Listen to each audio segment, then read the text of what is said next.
she's a little bit wild. Little sad, I smile. Gold hoops in my t-shirt. Still turn levy at him up, well, yeah. She's talking fast, hands fly. Got a temper, got pride. She'll call me out right there in the car and kiss me like a movie star. Yeah, yeah. City got mood, she's like that. Storm in her eyes and she's on my lap. Tell me stop staring. I can't. Girly girl, that's my girly girl. She be doing the most, I'm addicted to her. From her curls down to her curves. It's my girlie, my whole wide world. If love is a word, she's the meaning of hers. That's my girlie, girlie girl. She'll be late to the plans, still I reach for her hand. Got a lipstick on my collar, my face. Then she fussing and laughing same day. She taught love like a fight. Every wrong, every right. When she's soft, man, I swear I can't breathe. When she's mad, I ain't trying to leave. Baby got moves and she swear she be driving me crazy. And back tell me stop playing. I can't. Girly, I swear, she be doing the most, I'm addicted to her. From her curls down to her curves, yeah. It's my girlie, my whole wide world. If love is a word, she's the meaning I heard. That's my girlie.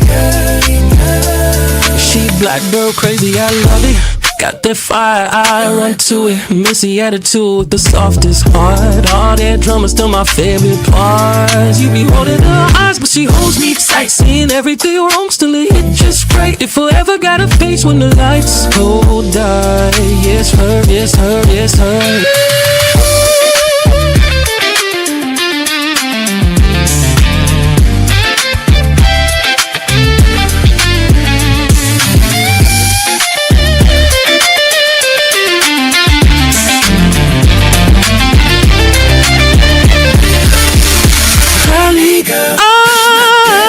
She be doing the most, I'm addicted to her. From her curls down to her curves, yeah.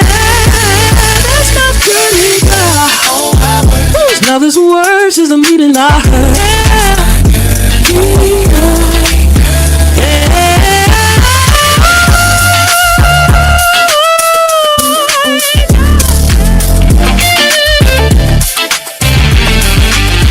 My girlie girl, first, my last, my word. She wide, she real, she sure.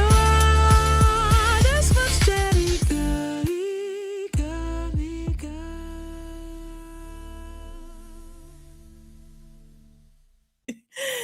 What up? What up, YouTube? It's your girl, Dee. I hope you guys are doing well. Happy Tuesday. Listen, put a 1 in the chat if y'all can hear me good. 1 in the chat if y'all can hear me good. 1 in the chat if you can hear me good. Make sure you are putting a 1 in the chat, you guys. Go ahead, put a 1 in the chat just to make sure that the audio is good. Listen, as you come into the building, make sure you hit the like button, hit the like button, hit the like button. Make sure you hit the like button, y'all. Hold on 1 second. Hit the like button, hit the like button, y'all. As you come into the building, hit the like button.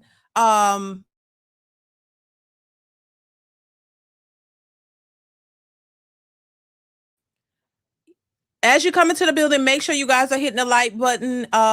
Shout out to everybody in the building, everybody watching, everybody who supports the channel, you guys. There may be a delay in this live, y'all. We working on it. I may have to get another computer. I don't know, but there's a delay in the audio, and we're trying to get to the bottom of it. So just please bear with me, y'all. I don't know why that's happening, but we working on it. All right. So yeah. So please bear with me with that, because there is a delay and I don't like it, but we're trying to fix it.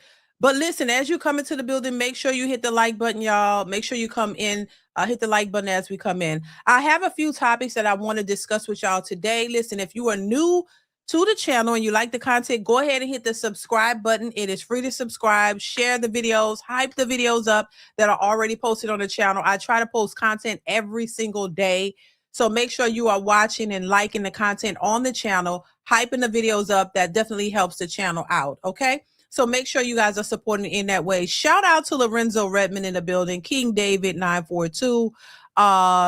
What is it? Death the Reaper 6449. Shout out to you for being here. Shout out to everybody watching. I appreciate you guys. Listen.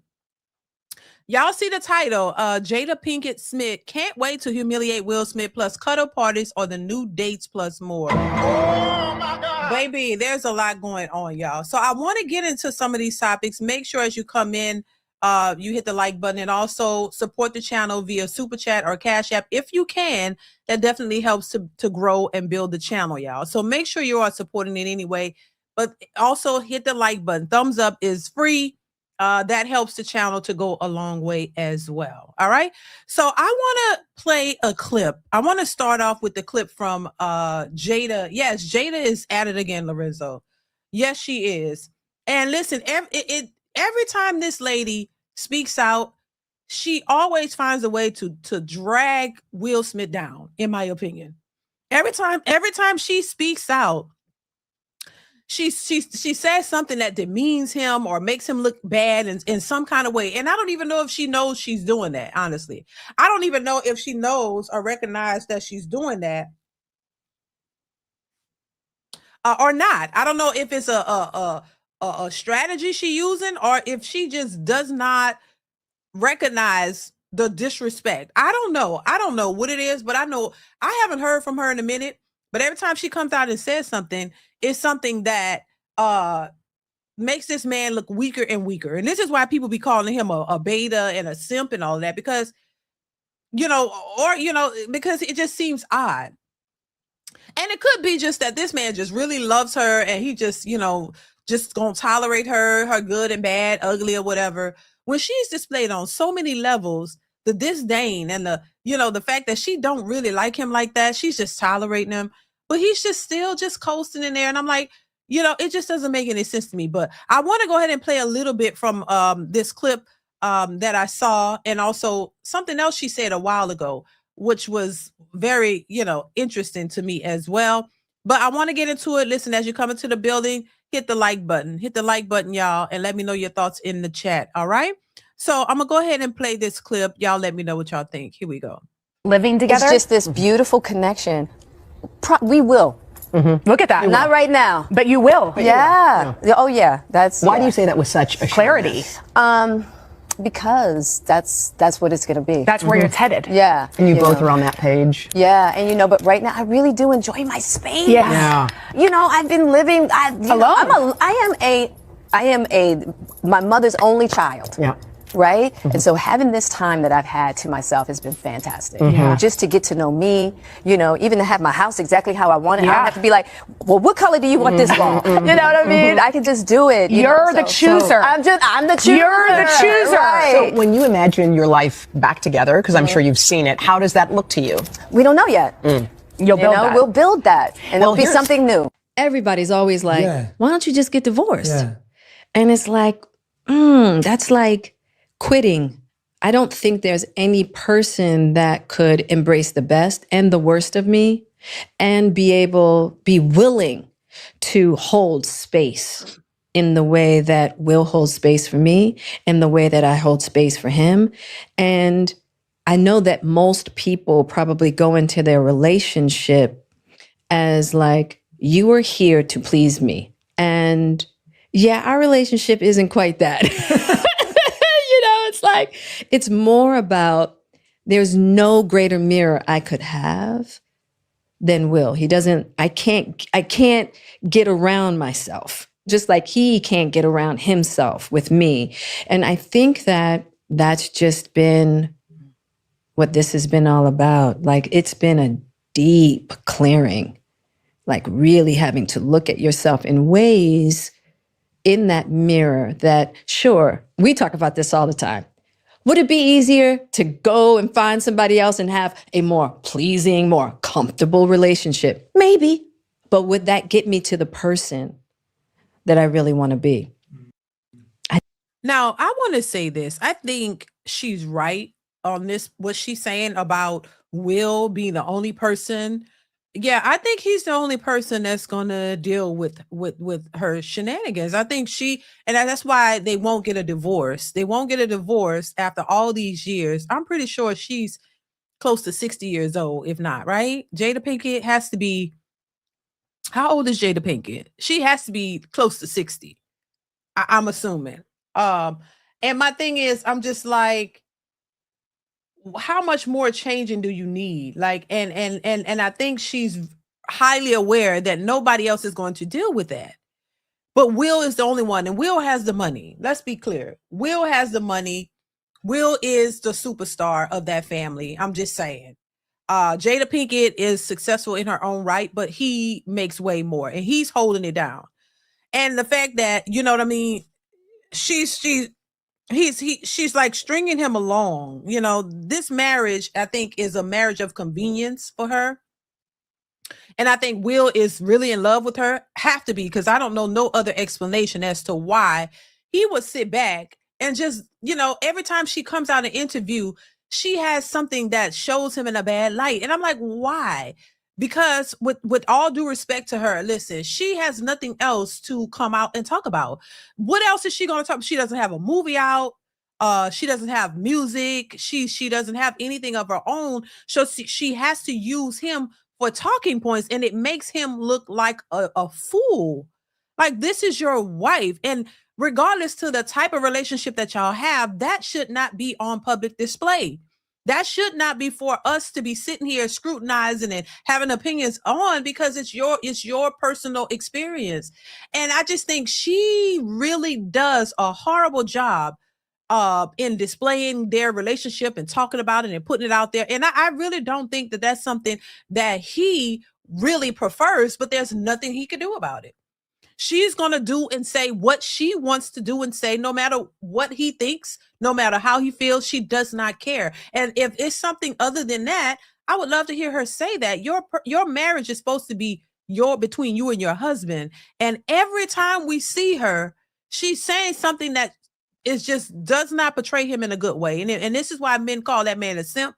And I like Will Smith. That's the thing. I've been a fan, and which, you know, my husband says you shouldn't be fans of people, but you know what I mean. I like his movies. I like a lot of things about Will Smith, but dude, this man should have bags under his eyes 3 inches thick. Like, cause this lady really just puts him out there every single time.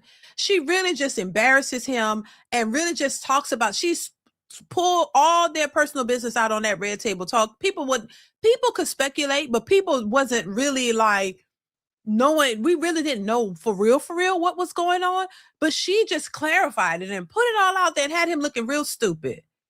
And some would even argue that's what prompted him to go and slap Chris Rock, because he just had to get it out somewhere. Oh my God. Oh my God. It's just a hot mess. Oh my God. I don't know why my eye waters, y'all. This left eye just waters, y'all. Paul, what's going on, Paul? How you doing, bro? Thank you so much for being here, and shout out to you, and thank you so much for the support per usual. I appreciate you, bro. Thank you so much for coming through with that generous super chat as usual. Thank you. I appreciate you. Hope all is well with you. But thank you so much. Once again, says, hey, DeeDee, how's my favorite podcast personality doing? Real quick, I planned a family vacation. Haven't seen certain family members in over 30 years. Oh, wow. We've lost several members. Enough is enough. It's time. Jada is garbage. Thank you so much. And shout out to you for the family vacation. And oh my God. Yeah, I think I think that's important, you know.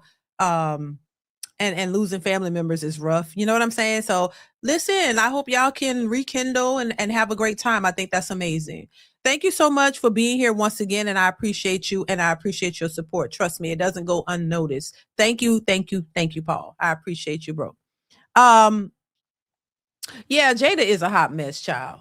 Is a hot mess. She really is. She really is. She really is a hot mess. And I just think it's just sad. And I don't know. And I guess, as much as men really call Will a beta and a simp, I don't really like using beta and all of that kind of stuff. But I get it. You know what I'm saying? I get it. But I just think maybe The man is just loyal. He made a commitment. This is why they say men are more loyal than women, because he made a commitment to this woman, thick and thin, good, bad, better or worse, you know, and he's honoring his vows. When you think about it, he made a commitment to her, and he's saying, no matter what, this is my commitment. I'm sticking to it. And that's just that. Meanwhile, look at the stuff that he got to deal with, though. And I think it's easy for people to dishonor their vows and not, you know, and walk away when it looks bad. But if you choose to chose to marry somebody, I mean, I guess we could give him that he is honoring his vows and he's not walking away, even though he's not living in a house with her. She's talking about she's enjoying her peace and her space, and he'll get to coming back home whenever, and he's open to it. Probably it's like y'all been married all these years and he's sitting back. Oh, she wants to have her own space. Okay, I'll give her that. And then he just does whatever, and whenever she's ready to have him come back, he's just gonna go jump and go right back in there like nothing. I don't know. Some of that does scream you don't have no backbone. I mean, and women don't respect that. I can understand you honoring your vows and loving her in spite of, you know, but my God, at what point do you say enough is enough? At what point do you say, you know what, let me just move on. Let me stop being this fool over this late. Like, you know, damn. And I think that's what women want. Women want men like that, who just gonna sit back and let them do anything and just, you know, and do whatever they want because they know he's always going to be there. Go screw other men, raw dog other dudes, do whatever you want to do. And then he's just going to be sitting there waiting for you to get your act together in the name of we're committed and you're my wife. Like, but you're not acting like a wife. Like, I don't know. That ain't cute. Let's continue. I don't think so. And I'm not saying that everybody's relationship is supposed to be that. I'm not here to say that. I'm just saying that that's what my relationship is.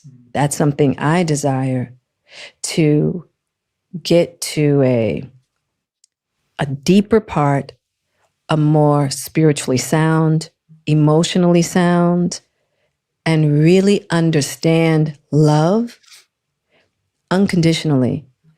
And the thing that I've learned about unconditional love, you can't really understand what unconditional love in ideal circumstances to really get to what it is to love yourself and someone else completely with all that's divine, all that's human, all that's perfect, and all that is deeply flawed, and have full acceptance for it all. I tell you, this is... But see, the problem is she has all of these issues because he's not the man she really wants to be with. And I'm going to say, I believe that. I believe that she's not with the man she really wants to be with. That's why it's such a problem. Because I'm pretty sure if she could, if Tupac could rise, rest in peace to Tupac Shakur, if Tupac could rise from that grave and come back and say, I want you, you would see a totally different woman. She would not be talking this way. She would be a totally different person for him because that's somebody she really wants to be with. Will, it probably was a marriage of convenience. It looked good. And, you know, he was complicit to her. So it was convenient. So she got into it. She was said her wedding day was not great. She said that was horrible. You know what I mean? She was just a wreck. She was not happy because it wasn't the person she really wanted to be with. If she could have married Tupac, she would accept a lot of things from him. She wouldn't have no problems with him. She would acquiesce to him. She would be comfortable doing things for him because that's who she really want to be with. I think women take a lot of stuff from the men that they truly want to be with. When you with a man that you don't really want to be, you push back and it's a problem and you're always unhappy. But if you're in a relationship with somebody you really want to be with, even if they're not the best person to you, even if they're not the greatest person, you want to be with them. So you try to make it work. You try to give your all. But when you got somebody that you don't really like, you take them through the ringer. You do whatever they allow you to do. And in my opinion, my humble opinion, I think that's what Jada Pinkett is doing. You know what I'm saying? Now, I could be dead wrong, but that's just what I see from what she's putting out there and what she's saying. I'm using and her own information and her own talking points, her own words to make my opinion, assess my opinion on what she's saying. And that's what I see. I could be wrong, But that's what I see. And once again, and I see this a lot, women will do things for men and go out of their way for the men that they really want to be with. When you with somebody that you're just settling for, you're not doing none of that. You because you know that they're head over heels for you, and they're going to do whatever you say and whatever you want, and you just let them. And deep down, you don't respect it and you don't like them. So that's why that's no reason you should be in a marriage of this many years. Who's sleeping with the enemy, baby? Oh my God. I know that is right. And so I just think you've been married all these years and you still trying to work on yourself and still trying to convince yourself that this is something that you trying to force yourself to be happy in this because you don't want to be there.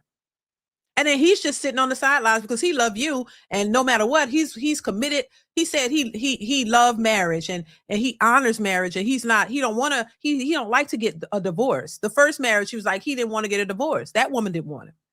So he refused to keep getting a divorce because he looks at that as failure, but she don't really give a damn. She's like, and I bet she's in a house that he's paying for while he got to go live somewhere else and pay for it. And he's just sitting here just accepting all this because he's trying to keep his family intact. I'm not mad at him for his efforts. Excuse me, y'all. My eye keep watering and I don't know why. Could be this damn makeup. But he's trying to honor his vows and stick to what he agreed to. And she's just shitting all over it like it don't mean a thing to her and doing what she want.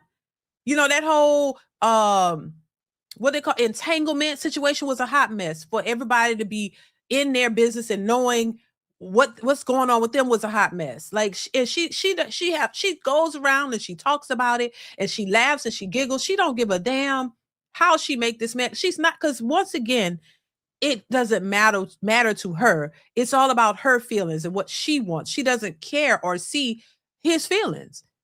And that's unfortunate. Pharaoh, thank you so much for the super chat. Pharaoh says Jada is a Donald Trump fart. Oh my God. Oh my God. Thank you, Pharaoh. What's going on, Pharaoh? Thank you so much for the super chat. I appreciate you, bro. And thank you so much for being here. Let's continue. Marriage is not for the faint at heart. It's just not. And it is definitely, I believe, different people get married for different reasons. So I'm not trying to say why anybody else should be married. But for me, the holy path of getting to a divine aspect of myself in partnership with Will. And it seems like Will wants the same for himself. And it's taken us, we got together at what? I was 23. Okay. 23 when I first decided to commit myself. Look, it was hard for her to Will Carroll Smith. Lord Jesus. So young. So young. We were babies trying to figure this out. And what's interesting about young relationships? You create these young patterns that get so, like these really young, immature patterns in yourself and how you relate to your partner. And then you create these dynamics between one another that it takes a while to really be willing to look at that stuff and dissolve it and let it go and mature and grow. It takes some real self-inventory, patience, courage, right? Because you're breaking down everything, all your romantic ideas, everything you thought, relationship or marriage, all your romantic fantasies, just. I think she's full of shit. I'm sorry. I think she's full of shit. And listen, I always say, look, marriage is work, but goddamn, what somebody say she 54? Girl, all this time y'all been married together since 23. I understand marriage is work. She don't want to be there. That's why she living by herself, period. Oh my God. If anything, yes, when you're younger, look, me and my husband, we were in our 20s when we got married, got together. And yes, it's a process. You got to learn things. You learn yourself. You know what I mean? You got to go through things to get to a better place. But damn, 20 something or however many, after all that time, you get there. No, the problem with her is she don't want to be there. You know what I mean? If you really want to be in your relationship and you learn and you grow after all of them years, you learn, you grow, and you at this point, y'all should be at a better place. It shouldn't be, oh, you still trying to find yourself at 50 something, damn near 60 years old, and you still trying to find your place in your marriage. What part don't you understand? To me, and it's just my opinion, y'all, that's simply because you don't want to be there, ma'am. You are still grappling with the idea that you are with a man that you really probably are disgusted by. You don't really like him like that. And you're trying to grapple with the idea that you are not with the man that you really want to be with, which was Tupac, as we all saw. You know, even your daughter knows that. Like, you wanted to be with Tupac and you're wrestling with the idea that he's no longer here and that you will never be with him.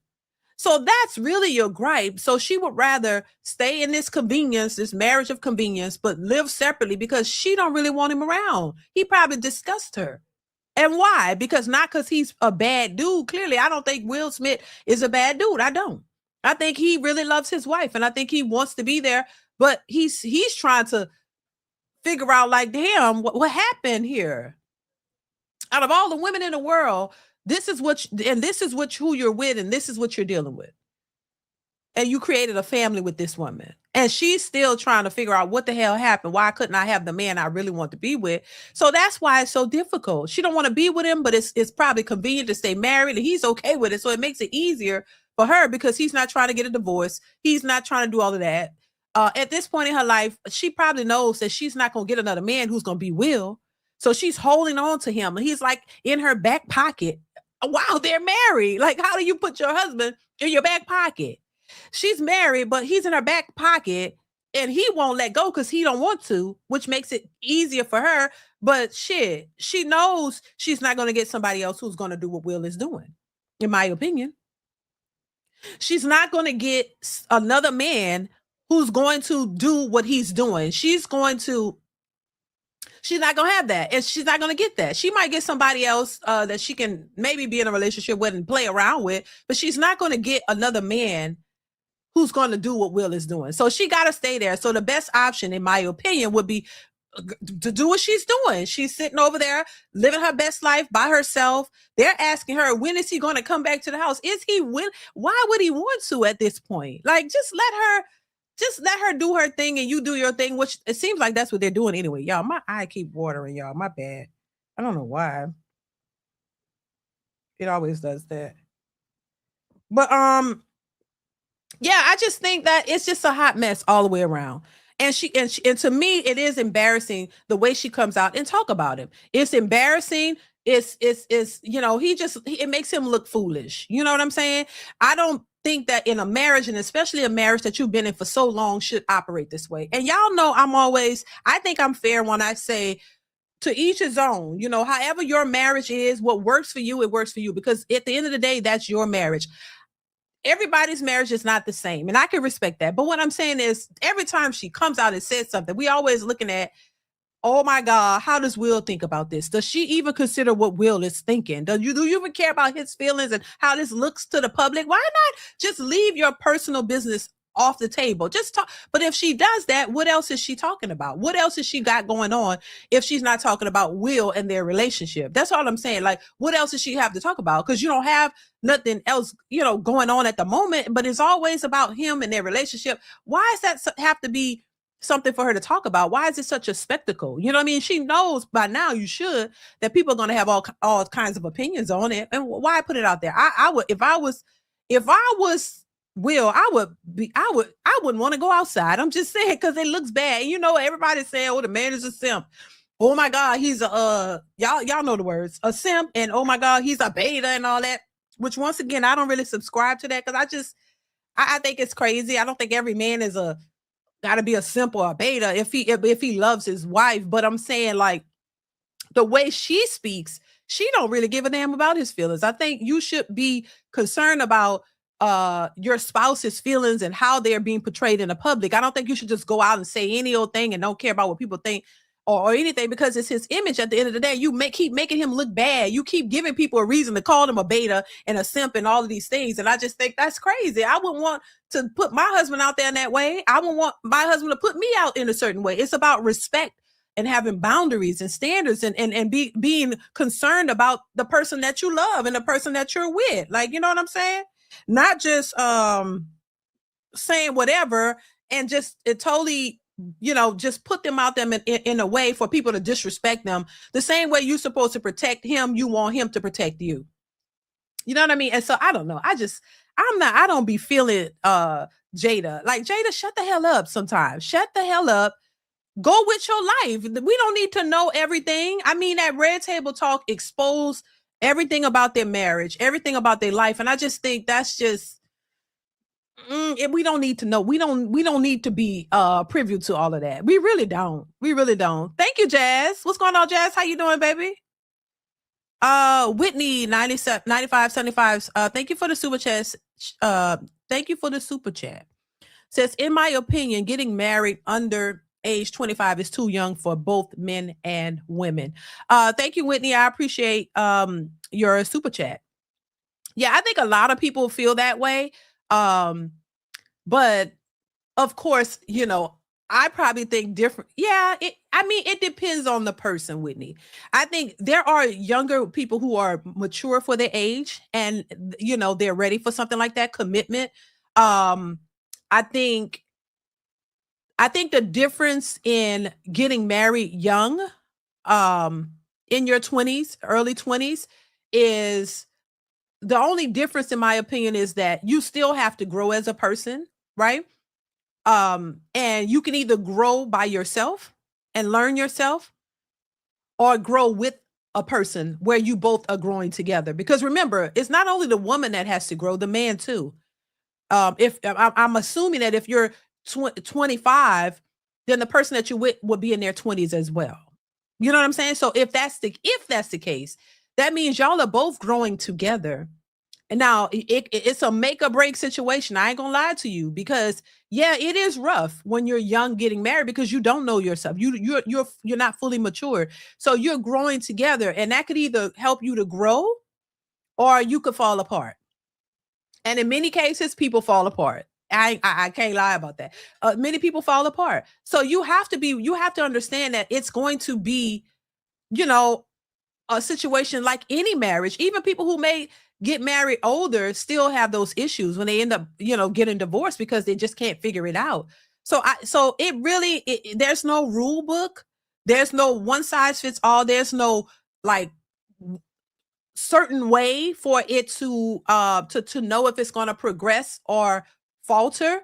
You just have to, like anything, you're taking a chance. The truth of the matter is you're taking a chance. But I think the only thing I could say is, just from my experience, if you go into it with the right mindset and you understand that this is work, and that it's not about one side being right and the other side being wrong. It's about us working together, and we work through our differences, and that you are, you look at it as a commitment that you made and you stand by it, and you're not ready to just walk away and not honor your commitment. And you go into it with the idea of that, hey, we're not breaking up. We're going to stay together. We're going to work through it. It's for better or worse, sickness and health, all these things. And we're going to commit to working through it. Then I think you'll find it a little bit easier, because you don't give yourself an option or an out. And y'all know the only reason I see for a relationship, for you walking away from a relationship, is if there's abuse, domestic violence, stuff like that. Because I don't think anybody should stay in any type of abusive relationship. If you are in something that's abusive, no, get the hell out, because that's not going to help you at all. You know what I mean? So, but other than that, if y'all should be able to work through differences, and when you're growing together, that could be difficult, but you work through them. So the only difference is, by not getting married young, is the fact that you're going to grow and understand that, hey, you're not going to be the same person 25 versus 35. You know what I mean? There are changes. And you got to look at that on both sides.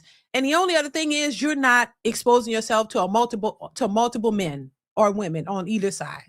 And I think that is something that a lot of people don't want. They want to be outside. They want to be able to have sleep with other people. If you're committed to each other at a young age, you miss out on being for the streets. That's the only other thing. You growing and being young and you got to grow together, not having the opportunity to go out here and sleep with other people. So you just with that one person, and some people feel like that could get boring and they don't want that. They want to have all these different experiences. That's the only thing you probably missing out on. And that's it, because other than that, when you get older, people still have the same issues when they've been ran through and you 40 and all of that. You know, you still have the issues. You still have issues. You're going to have issues whether you're in a relationship or not. So it just depends on if you want to go through life with a person and learn and grow together. And if y'all are prepared for that, which nobody is completely prepared. Trust me, nobody is completely prepared, but nobody is completely prepared for life in general. We don't know what this life is going to give us. We don't have all the answers. So it's a choice. You want to go through life with this person that you really care about and they really care about you and y'all going to grow and build together, or you going to do it by yourself and you're going to go through life and go through changes by yourself till you're older and you feel like you're mature and then you're ready to settle down. You're still going to find issues there too. So it's a choice. And I think it could work depending on your mindset, what you really want.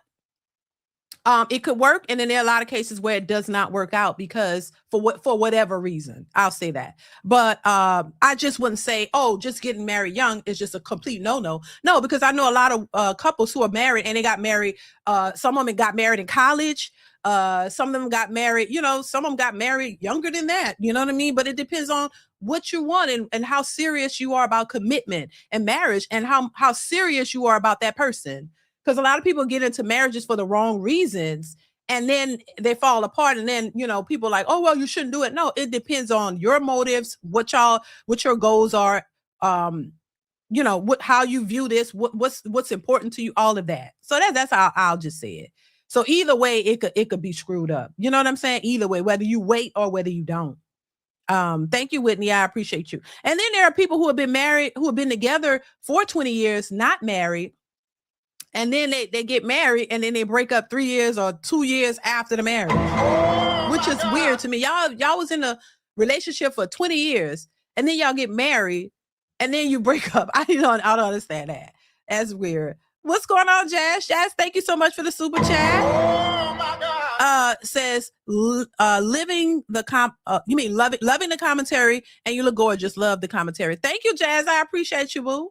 Thank you so much for being here. How you been? Shout out to Jazz. Noel, thank you so much for the super chat and the support. I appreciate you. And thank you. Let's see. Paul Harrison coming through once again with the generous super chat. Paul, thank you, bro. Once again says, hey, DeeDee, we are trying to view Will and Jada in a normal light, when in fact, these Hollywood couples move extremely different. They do. Jada dating her child's friend and Will's craving for testosterone. Jesus, doesn't seem like a marriage made in heaven. Right. Oh my God. Thank you, Paul. Once again, I appreciate you, bro. Yeah, you're right. When it comes to celebrities, they do live like they do what they want to do. You know what I mean? But sometimes I think, I think we do view them from a different lens because they are celebrities. But the end of the day is, thank you, Paul. I appreciate the support once again, bro. But at the end of the day, they're still normal people. See, I guess my thing is, I don't view celebrities as special. I know that they're normal people. You know what I mean? I don't view them as anything special. I view them as human beings. They just happen to be on TV, or they're, they've done music, or they've become celebrities because of their profession. But these people are human beings. They are no different from you and I. It's just that they may make more money. So you make more money. So people view you as special when you're financially successful, or you've done work on TV. You know what I'm saying? Because you've been on TV, people view you as special. I don't view that as special. I told you I was on TV. Do I think I'm special to the public? Hell no. Hell no. Oh my God. Because most people didn't know that. So, I'm not a celebrity, and most of us aren't. But what I'm saying is, I've been around a few celebrities, and I realize these people want love the same way we do. They want commitment. Some of them, they having issues in their lives. They be having financial problems. They be having relationship problems. They be having family issues. They're human beings just like you and I. It's just because they're celebrities, people put them on a pedestal and people pedestalize them and make it seem like, oh, they're something special and we all should try to follow them. No, I don't look at them like that, because I know that they have a lot of issues, same issues with us, if not more, because look, they're people, oh, they're rich, they don't have no problems. That's a lie from hell, and no truth ain't in it. They be having more, because the thing about it is, like, you know, that whole saying, more money, more problems, it's the truth. They have so much stuff that they got to be concerned about and worried about. They have a lot more things that they are responsible for, and that's a higher stress level. They have more stress levels because they have more that they have to be responsible for. Some of these people are responsible for taking care of their whole families. You think that is easy? You don't think that they are stressed the hell out, that they got to keep continuously working too? And sometimes there's this narrative of celebrities and so-called rich people, oh, that they got it made in the shade. No, they don't. No, they don't. Some people will be surprised of the heavy load and the heavy burden that these people have.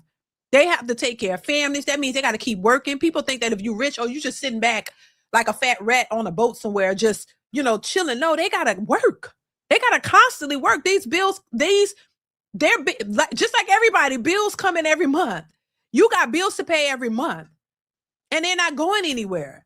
And they don't have the bills that we have. See, our bills are probably cheaper. You know, it depends on your level, where you are in life. Everybody got bills, no matter what the cost of your bills. So think about their bills. Their bills are astronomical compared to the average person. So you don't think that could be stressful. They still got to work. They still got to do things to maintain that. You can't stop working, because then things fall apart. They got more of a responsibility. So yeah, I just think people get it misconstrued. They really be thinking that these people could just sit back and just be happy and because you see them on yachts and, you know, they still got a lot of stress. They got a lot of things that they're responsible for. So they're no different from us. They spend more, they make more, and they have more of a responsibility. That's it. But they're human. They want love. They want some of the same things that we want in life. They're not, and they will tell you that. And I mean, you know, if you have a conversation with any of these, you know, so-called rich, well, they are famous, you know, and people assume they're just rich and they rolling in the dough. You'll be surprised how much debt they have, how much they're in the negative, how much they you know, loans and things they got to take out to maintain their lifestyle. You know, that's why when you see certain celebrities riding a coach, or, you know, flying coach, or, you know, doing things normal, people be like, why are you in coach? Why are you this? Y'all don't understand how that works, some people. But, you know, if you're fortunate enough to have a conversation with some of these people, you will realize, damn, it ain't what you think. Oh my God. It ain't what you think. They're regular people. So I don't pedestalize celebrities. I don't. I really don't. What's going on, NIGDD1? How are you? I don't pedestalize them because I know they are just like us. They just on TV.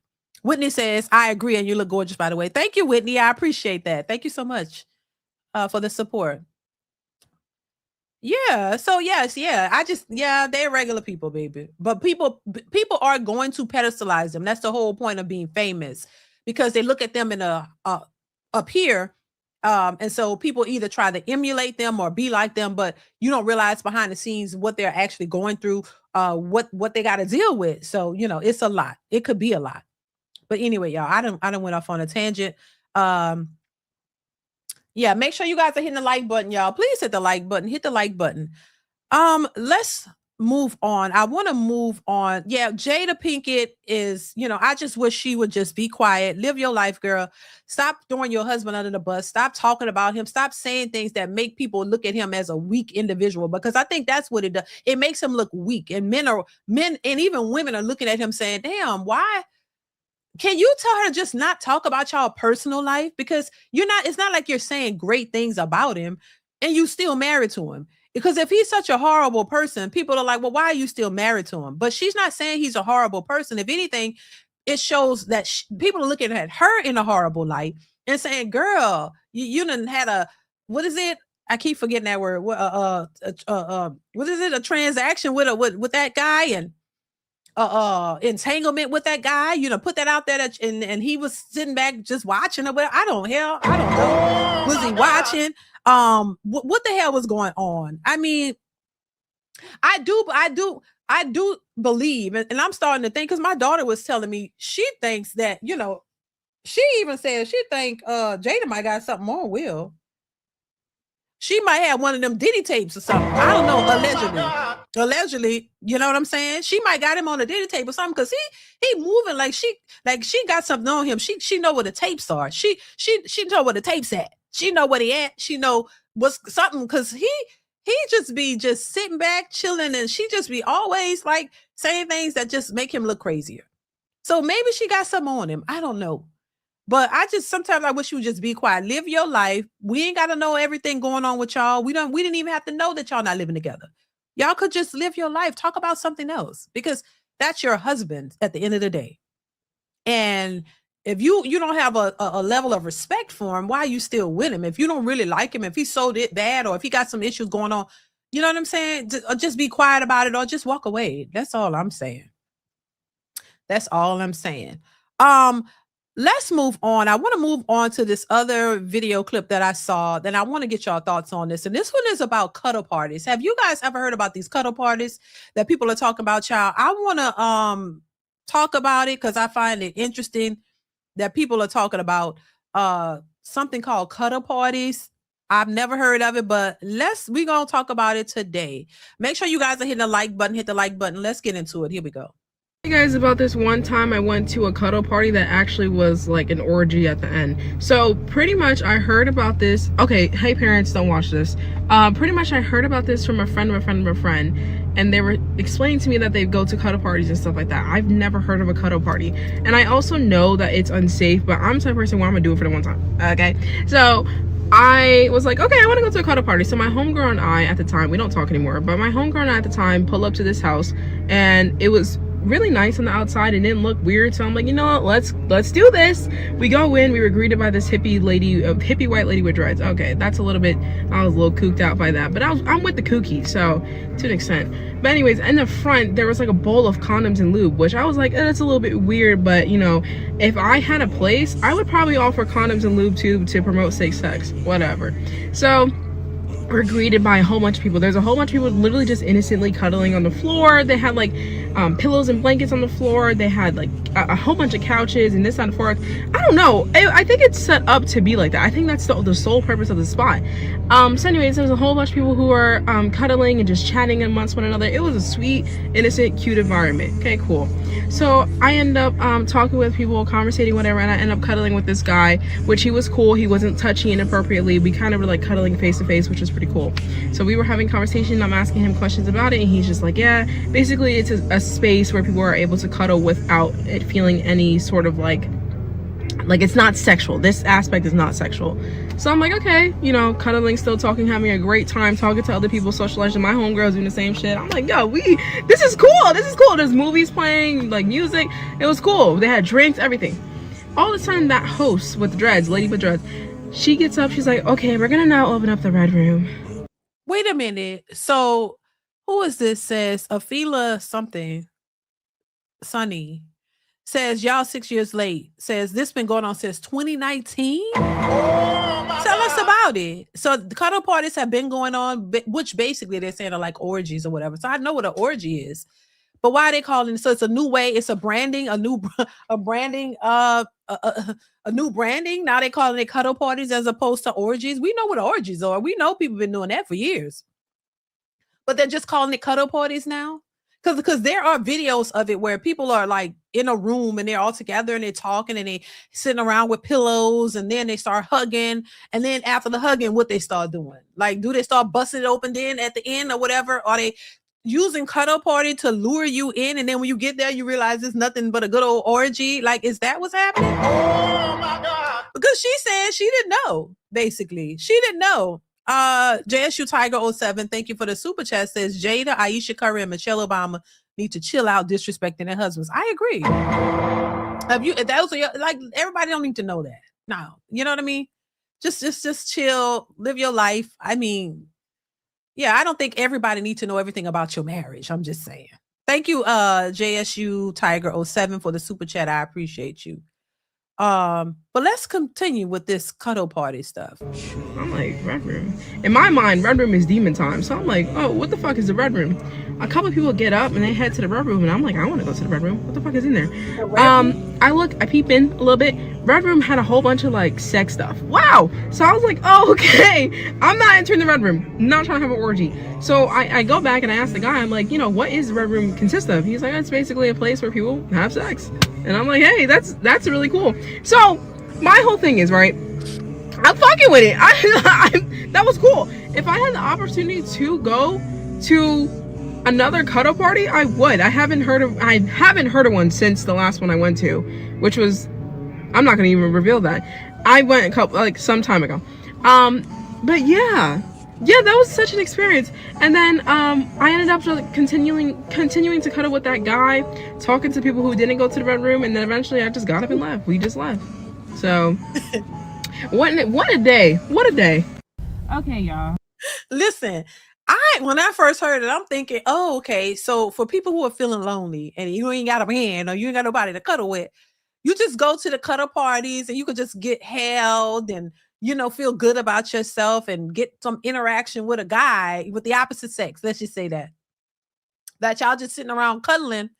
And then what's next? Because we know, come on, if we're going to be real, ain't nobody, these are horny people, y'all. Hell, they're horny. They're ready to bust it down. Especially the men. I'm just saying, I don't think heterosexual men who like women and women liking men, y'all ain't going to just cuddle, right? You gonna cuddle, y'all gonna start cuddling too much, and then y'all gonna start touching and rubbing, and then y'all want to get down. It ain't just like, how could you just be cuddling and that's it? We know, come on, what cuddling leads to. Come on now. It ain't, so I wasn't surprised, but I'm like, oh, it's called cuddle parties. You know what I'm saying? You would think it's just, oh, you just cuddle and then y'all leave. No. And that's what they're finding out, child. Let's continue. So cuddle parties? I didn't even know this was a thing. I mean, technically, if you count the clubs and things like that, I would say, I guess that would be considered a cuddle party. Y'all, I swear, I hate it when cars be doing weird stuff. I don't like it when cars slow down and then speed up. It makes me think they're slowing down to try and look into the car. But then it's just like, oh, it's just a speed bump. Okay, that was completely random. Okay, back to the topic. Anyways, okay. So I didn't realize that the cuddle party thing was actually a thing, y'all. And I was watching this YouTuber react to videos. I guess this was like something that popped up on TikTok. And it turns out this is something, clearly it's been around for a while. I'm just thinking about the Diddy parties. That's basically what happened at a Diddy party, y'all. That's basically what it is. But I just think it's really weird. Like, what the hell? And do you know how fast I would be like dodging folks? I would grab the pepper spray. I'm be like, hey, I'm gonna have my taser, like, hey, back up. But now when I think about it, you wouldn't catch me at a cuddle party. I don't care what they're saying. They're talking about, oh, it's not sexual. It's pretty platonic. Everyone's just cuddling. It's a pretty safe environment. No, like, what the hell? No. And then I'm hearing stuff about they had like separate rooms where the people would go into and do their acts. It's like, what the, yeah, y'all, it's no. It's a no for me. It might as well be a sex club. Just call it that. Right. But see, I think that's why I'm saying it's a rebranding. They don't really want to call it what it really is. It's almost like to lure you in. Oh, it's just, simple. It's just innocent. Oh my God, we just gonna cuddle. We're gonna just feel good about ourselves. And we're gonna just cuddle because sometimes you just need somebody to cuddle with. No, they're cuddling and they're getting hot. Oh my God. They're getting horny. That's it. You getting hot. You want to cuddle against somebody, and then you got to take it to the next level. You know what I'm saying? With complete strangers. No, That's all it is. Why you got rooms and separate rooms for people to go into? Y'all know what this is. Y'all want to make it seem like cuddling to get somebody there. Because, you know, a lot of people find it interesting. Oh, and they're curious. You know, curiosity kills the cat, right? Oh, my God. Or curiosity gets the cat. I don't. No, like y'all want to do, y'all want to lure people in. And then show them what it do. Like, okay, how you feeling? And we cuddling and y'all squeezing and touching chest and all this kind of stuff. And then you know, come on, you want to take it further. And then y'all go to the rooms and boom, bust it open. I'm just saying, like, come on, they know what they're doing. One thing leads to another. And if you know you ain't about that life, you can't be too curious about stuff. And there are people who are curious. Oh, let me go see what this is. It sounds good, right? And if you're not trying to bust it open and slinging that around or whatever, don't go. Just saying. This is why they're saying that the cuddle parties are the new dating. It's a new dating spot for people to meet each other. Or is it just a new spot to go to raw dog? I'm just saying. Because they might be doing that too. You know what I'm saying? People out here in these streets, which we're going to get to this whole Houston thing in a minute of the Houston, what's it called? The whole issue with the child, what do they call it? The Houston spring break. We're gonna talk about that in the STDs that's on the rise in Houston. We've been hearing about that for a minute too, but it's just getting worse. It's not getting better, y'all. It's just a hot mess. But let's continue this first. Let's continue. Hit the like button, y'all. Hit the like button. Hit the like button, y'all. Here we go. Like, what the hell? And it's like, yeah, some of them maybe it's not all that. I just think it's weird, y'all. And then what are y'all wearing? And then some dudes are gonna take it too far. Y'all gonna be cuddling. Then next thing you know, his hand is sliding down to grab your butt or something. It's just ew. It's just like, bro. Right. Then something else start happening. It's just right. Ew. I just got grossed out when I watched the video, y'all. I was like, ew, like, what the fuck? Right. Like, y'all just really out here just, right. Doing anything. Okay.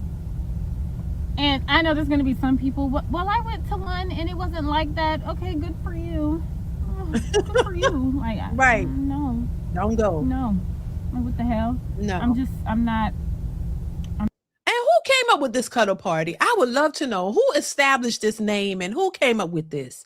Because whoever came up with it, I don't know. I wouldn't trust it. You know, if you're not trying to go get, you know, whatever, bust open or whatever, or ran through or cracked in or whatever y'all want to call it, don't go to this shit. No.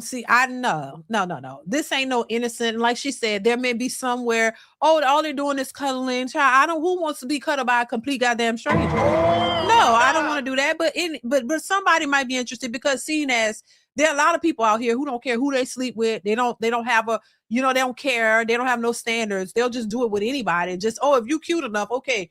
That's so once again, if you go to these things, there are people who might be out here desperate for some type of affection or something. Yeah, they're going to go look to get cuddle, and you're going to be getting more than just that.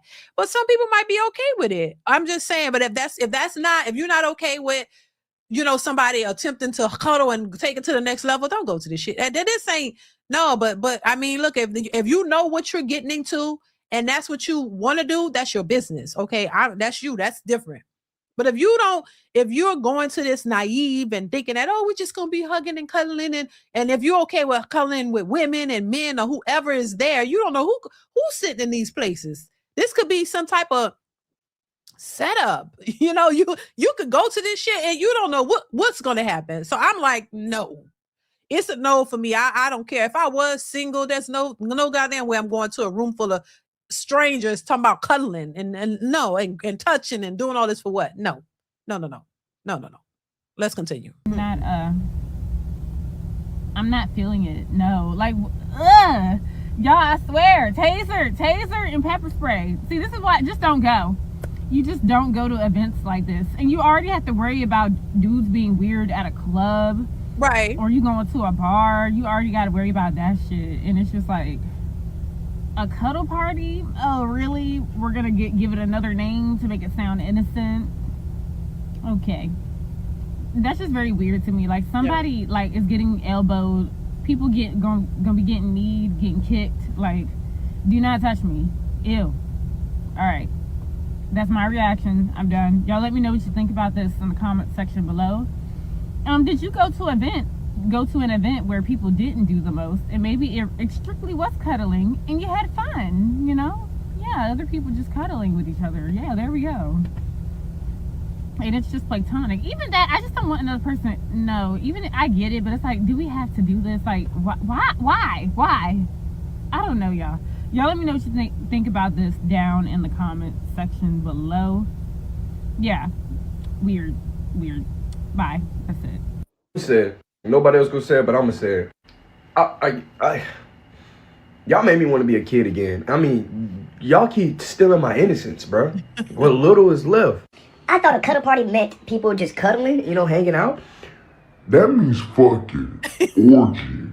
A lot of people involved. That is, I found that on Twitter. I seen it on Twitter. I searched it up because I seen it on TikTok. A girl was like, she went to this, it's a story. The girl said she went to a cuddle party, and at the end of the cuddles, I guess everybody started having sex.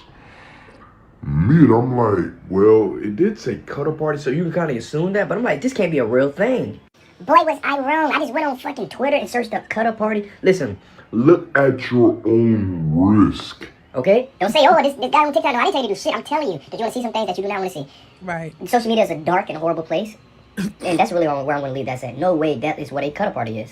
Wow. Nothing is what it seems. If I asked you as a grown-ass woman or a grown-ass man, let's go to a cuddle party. As a grown-ass person, what type of party is it? Because somebody lying.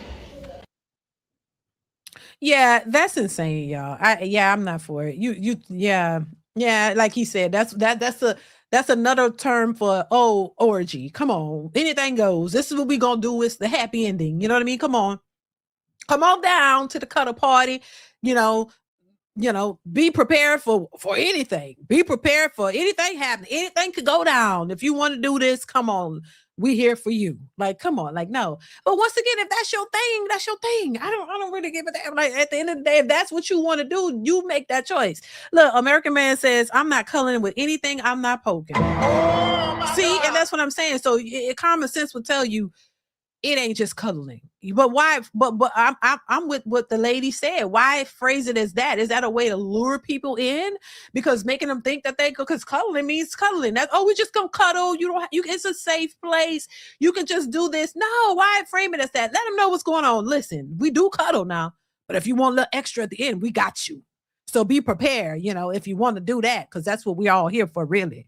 We start off cuddling, but we really trying to get this cuddle into something more. There's rooms available. Come on down. You pick a room and pick who you want to be with.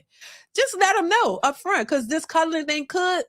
Some people might be a little naive. There might be some people who just, especially women, who just think, oh, it's just cuddling and I just want a hug or a cuddle or something like that, because you ain't had a hug in years or something. I don't know.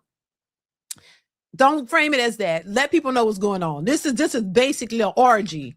We gonna cuddle and then we trying to get to the orgy part. And if you okay with that, come on. We got you. That's it. That's all I'm saying. Stop lying to people and making people think it's something that is not. That's all. I'm just like, no, be upfront. Hell, that way. But see, that might throw some people off. But the people who want that, they'll show up. They don't care. They'll show up. Give them the details, give them the address. They'll be ready to come on down and get it popping for the ones who into that. But if you're not into that, you thinking, oh, we just could cuddle. I just want to cuddle. I would love to do that. This is so safe and so great.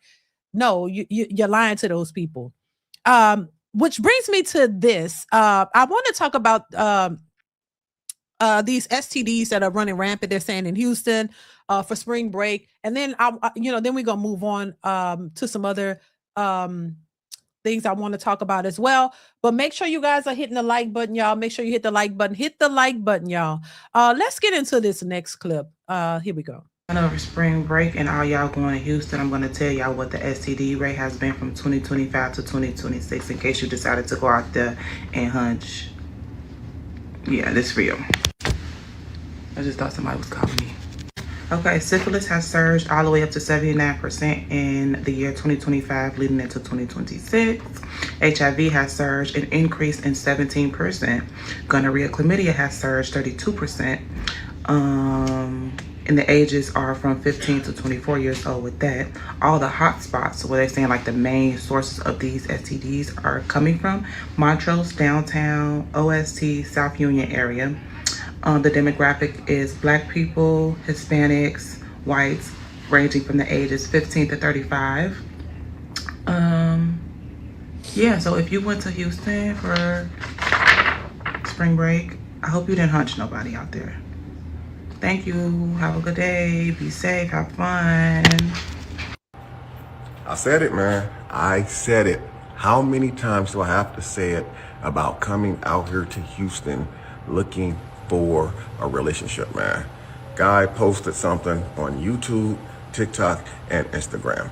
He moved here about 3.5 years ago, man, because he wanted to come to Houston to connect with a female that he met through Instagram. She looked good, standing behind a car, nice fitted outfit on, body was banging.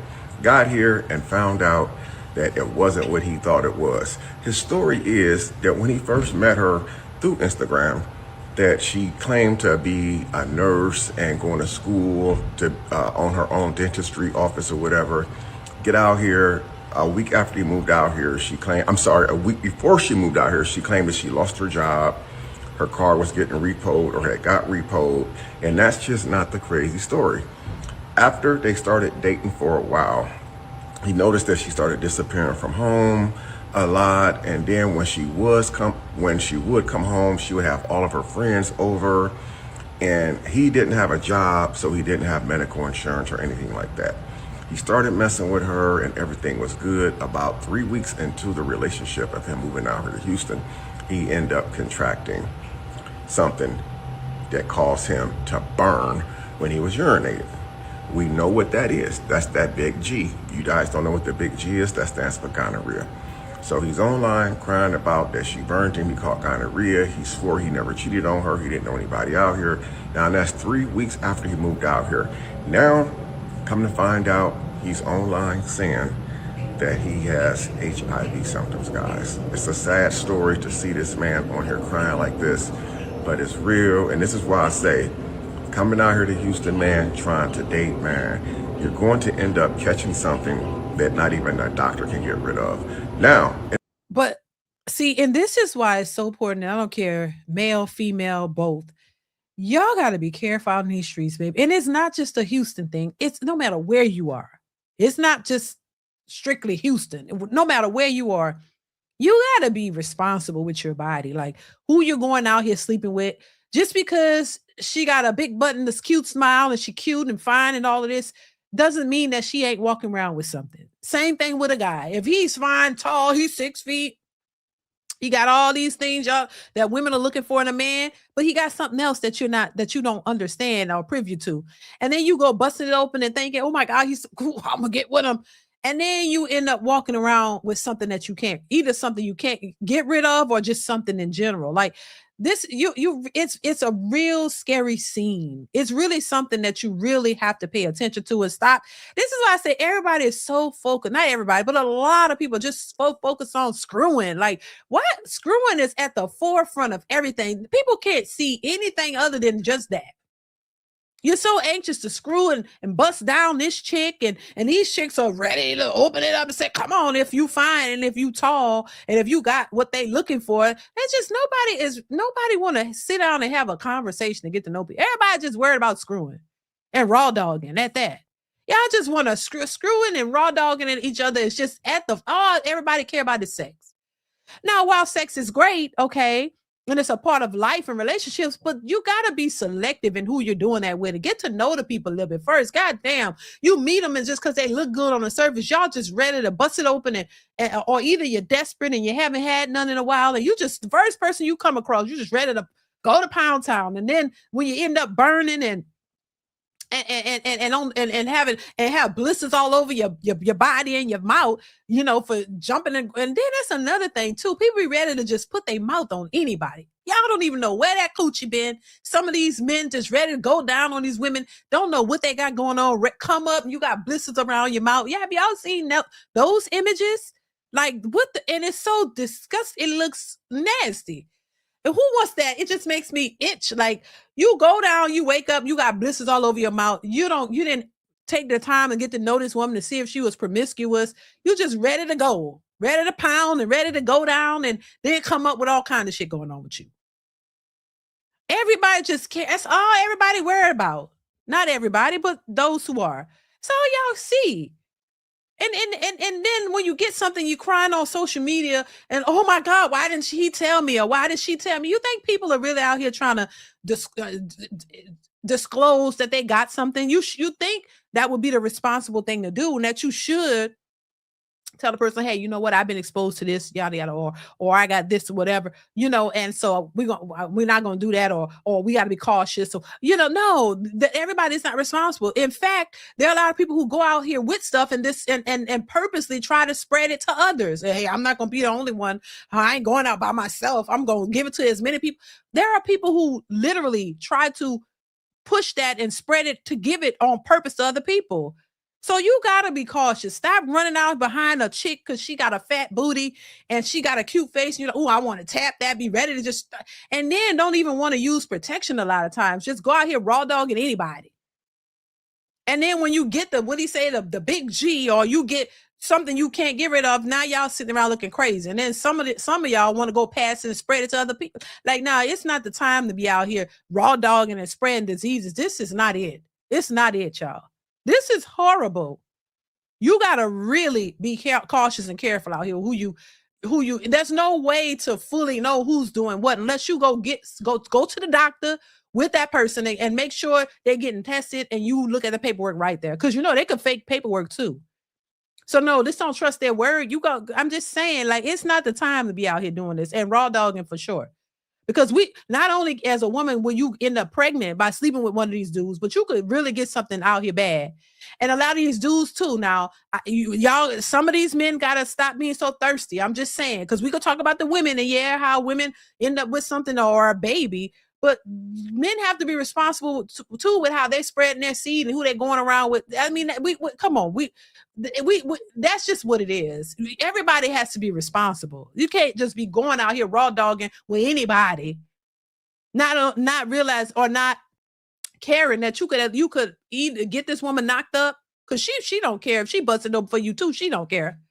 So somebody got to care. Somebody got to be like, you know what? I need to protect myself. I don't want a baby, and I don't want the big G or big whatever. You don't know what she got. You know what I mean? You could catch something from her too, because she's promiscuous and she busting it open and raw dogging whoever. She don't care. And then you don't care if you go right there and you raw dog her too and don't know her history or know nothing. And then both of y'all, it's just a mess. Then y'all go both spreading it to everybody else. Like, stop. There has to be y'all had to have some type of discipline. Lil 24, thank you for the super chat. I appreciate you. Thank you for the generous super chat. Lil 24 says, if I meet a woman and she says she went to a few cuddling parties, I'm going to have some safe fun with her, but be upfront with her first. She could never be my old lady. LOL, respectfully. Okay. I mean, if that's your choice, Lil, that's your choice. Right. I mean, if that's what you choose, you said safe fun. I mean, as safe as you can possibly be. Because nowadays, y'all, they're saying you can catch things where even if you wear a condom, you can still catch something from these people. So, I mean, safe on the one hand, at least you're saying safe, because some of them don't even consider that. They just don't care, and they're just taking a chance. But there's some things they're saying you could catch with even wearing protection. So, I mean, be careful. Watch out for that, whatever that is. Don't put your mouth on people. What's kind of fun? Because now they're promoting these tongue condoms. Have y'all seen those? Have y'all seen? Thank you, Lil 24. Thank you so much for the super chat. I appreciate you. Have y'all seen these tongue condoms now? They're promoting that because now people are catching things in their mouth even more. But have you seen these condoms for your tongue? So they're promoting that. You see it in commercials, or I've seen it where it goes on your tongue. Is that new? Because I've never seen that before. And I think they're saying it's for the lesbians. The lesbians who, anybody who going down, you using your tongue.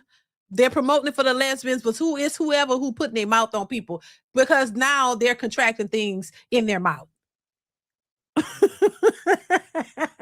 Lil, right.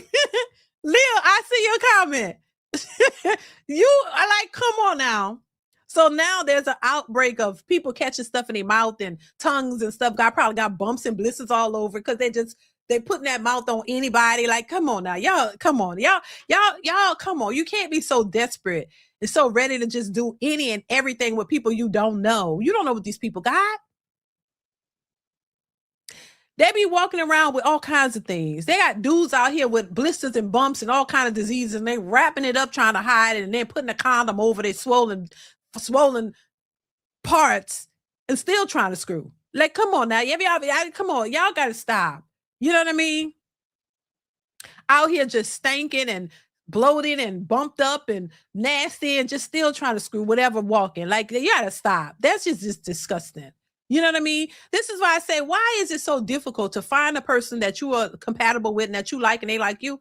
Hey, if you're going to be with that person, be intimate with that person and that only that person. Why does it a consistent relationship with one person and y'all explore each other and y'all know what's going on with each other? You know what, this person ain't got nothing, they know you ain't got nothing, and y'all have fun with each other and keep reinventing each other, like what y'all do and do things with that. At least it's just with that one person. Why does it seem like everybody got to go with Tom, Dick, and Harry, Pookie, Ray, Ronnie, Bobby, Ricky, and Mike, and everybody across the world? Why do you have to be with all these people? I don't think what's the problem with being with this person that you're in a relationship with?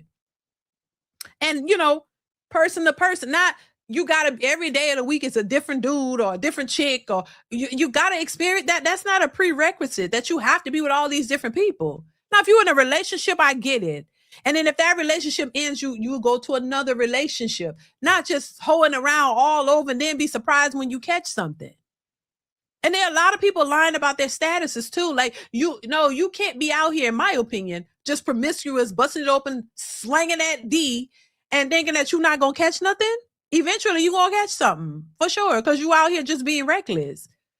Yeah, it's just nasty. Yeah, it's just a mess. But child, let's continue. In the video, he did say that he's healthy, he's taking medication that's kind of keeping it under control a little bit, but he's heartbroken because he said that she knew that she had HIV and she should have told him. I think that is a crime. That should be attempted, because when you willingly know that you got a virus like that, you're supposed to tell partners, people that you're about to engage with, especially if it's going to be something in the bedroom. So now he has to live with this for the rest of his life.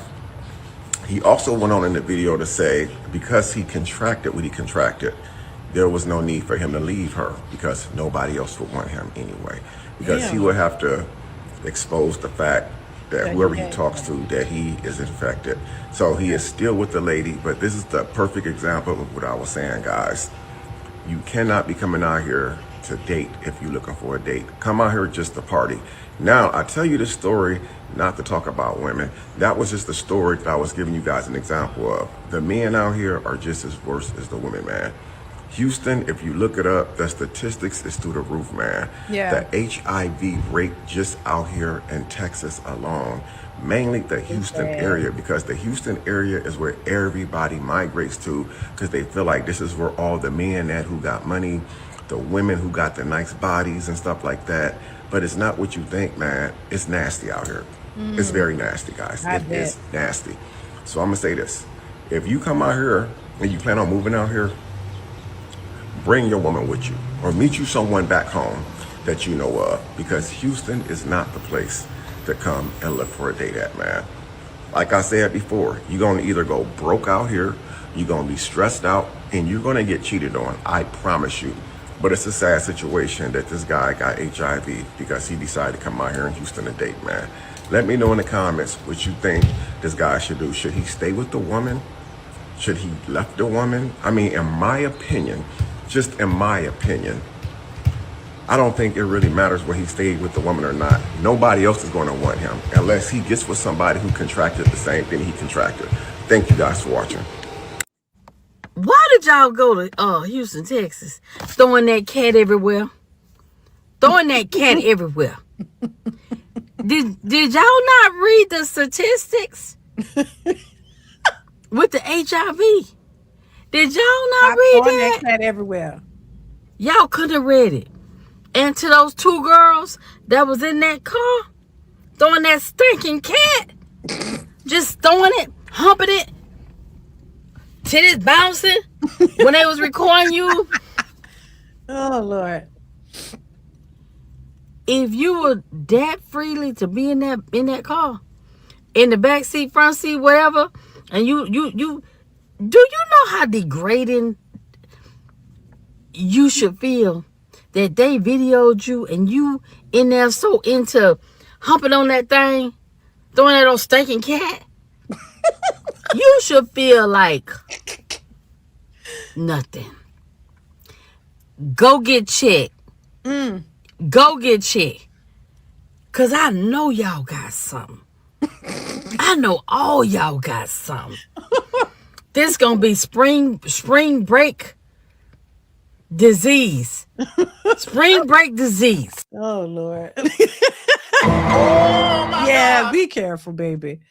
Y'all gotta be careful out in here in these damn streets. I mean, but once again, it's a PSA, public service announcement. Don't be so quick to sling that D, and don't be so quick to give that P. I'm just saying, like, everybody gotta be, y'all all gotta be disciplined. Like, this what I'm saying. We could say, and we could judge the women and be like, cause y'all know how I am. Y'all know how I feel.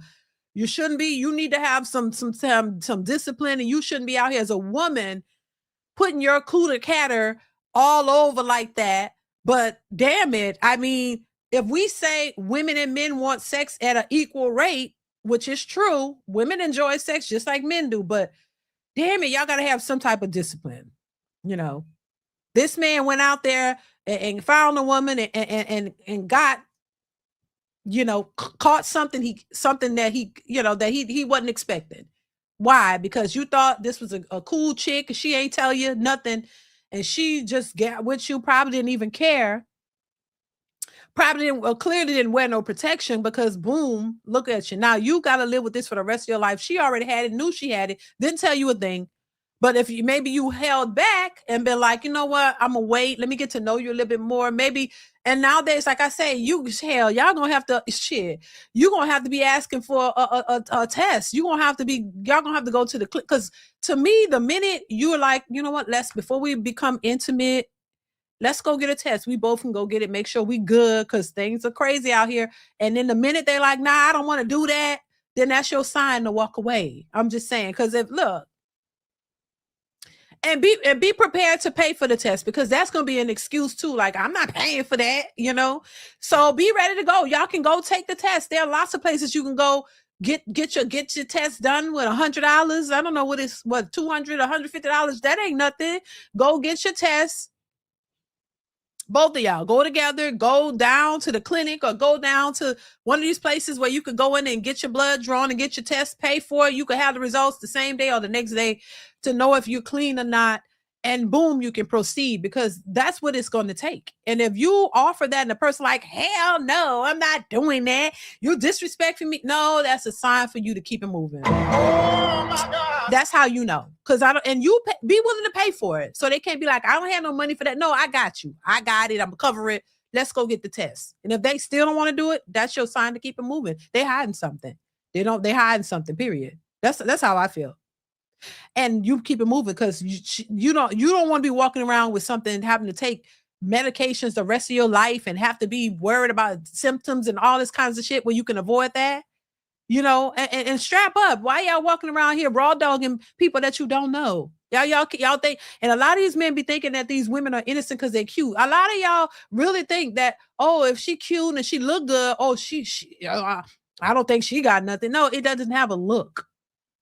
Having something, you could be the most cleanest looking person and be having all kind of diseases. So no, don't go by that. And don't be so trusting of people. Like, if they tell you this thing and you just believe them, hell no. Go get the proof for yourself. Get the proof for yourself. I don't care if it's a woman. I don't care if it's a man.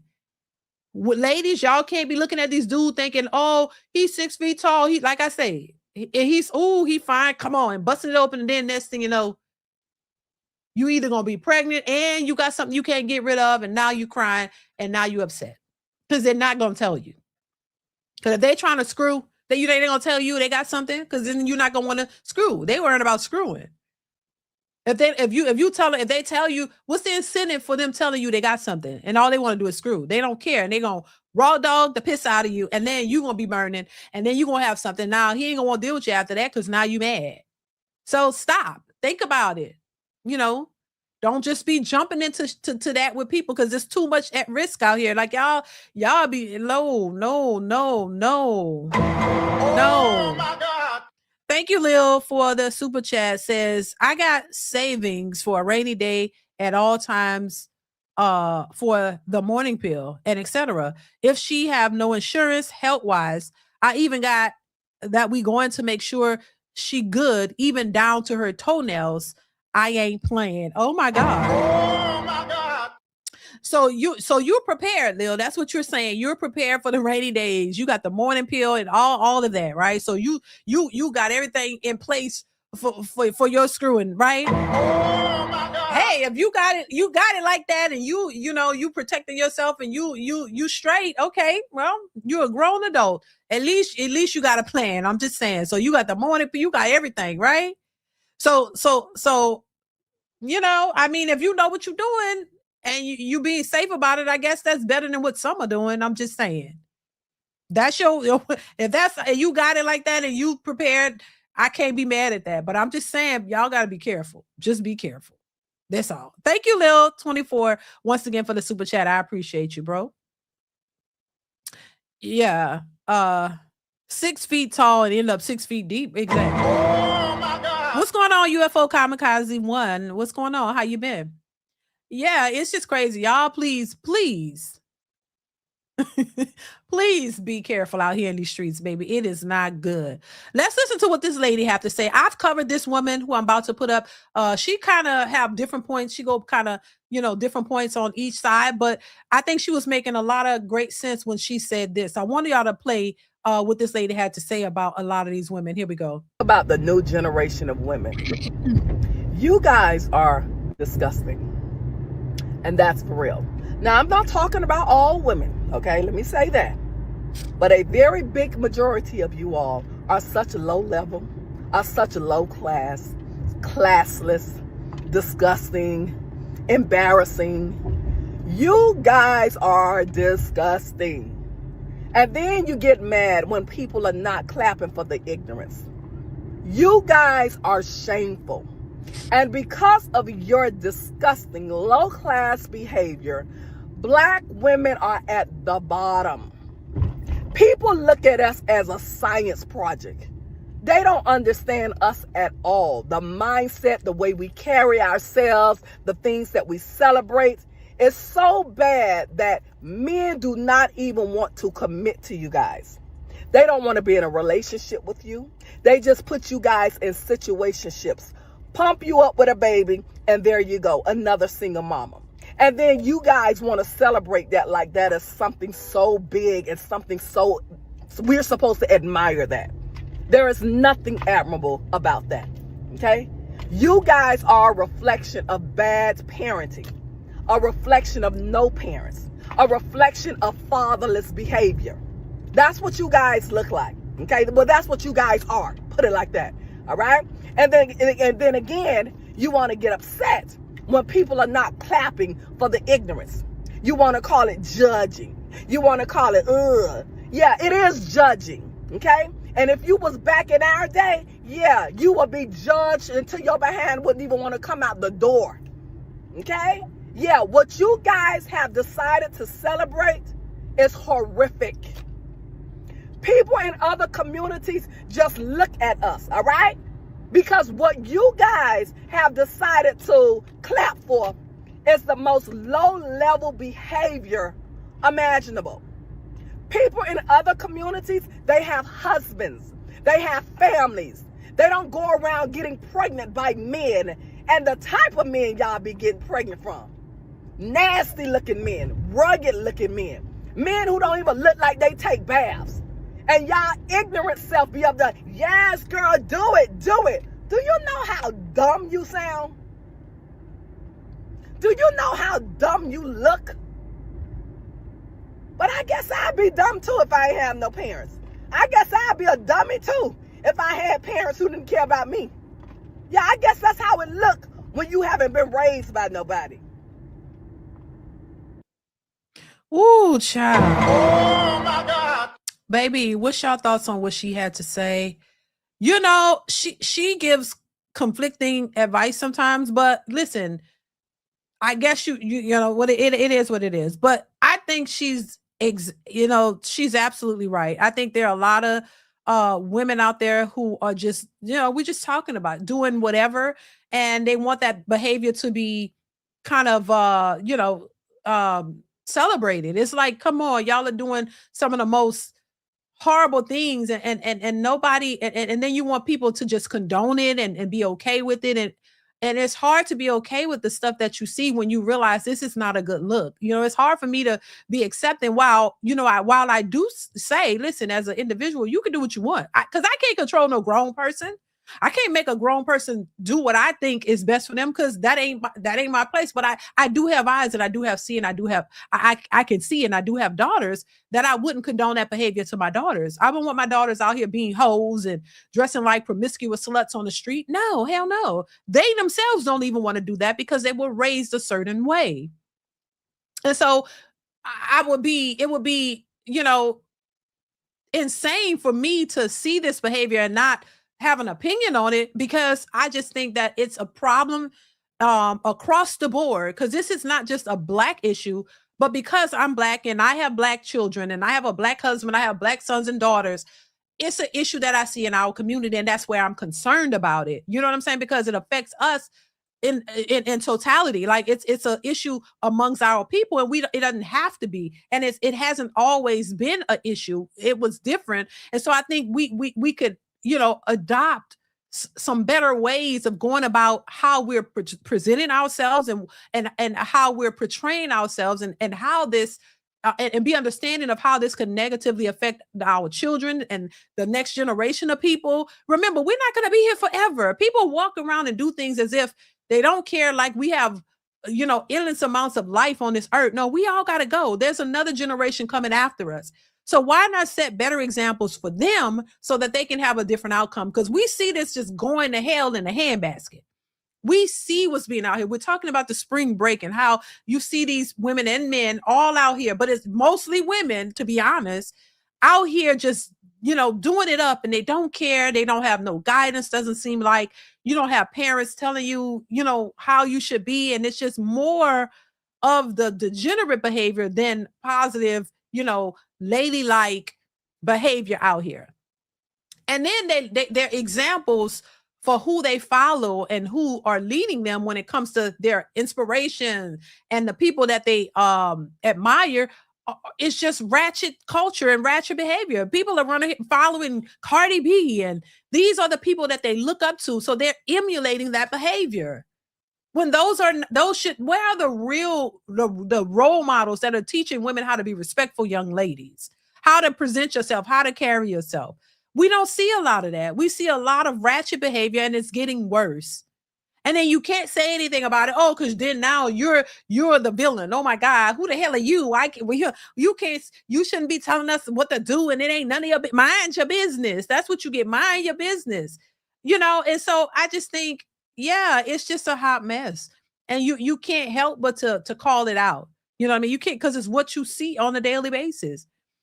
From the rodeo to spring break to promiscuous behavior, from whole talk, from only OF, from stripper culture, whole culture, all of this stuff is just out there, and it's running rampant. And these women are empowered to do this because you can't tell them nothing. It's their body, their choice. They do what they want, which is true. But then, there's never any consequences. There's even when they fall, when it's, when they hit rock bottom, and now you're at the tail end of all of this so-called empowering lifestyle. Now you realize at the end of all of this, now you're single, you're lonely, you don't have real family there. When you're at the tail end of this, now the consequence part sets in. Now they're depressed, and now they're complaining, and now they're like, this is not where I wanted my life to be. And this is what I didn't see this happening and all that. While people are saying, no, you should want more. And we're not talking about more just from a man, more for yourself, more for your life. That you don't understand that this whole culture is not going to end well for you. And so they don't see it because they want to do what they want to do. Cool.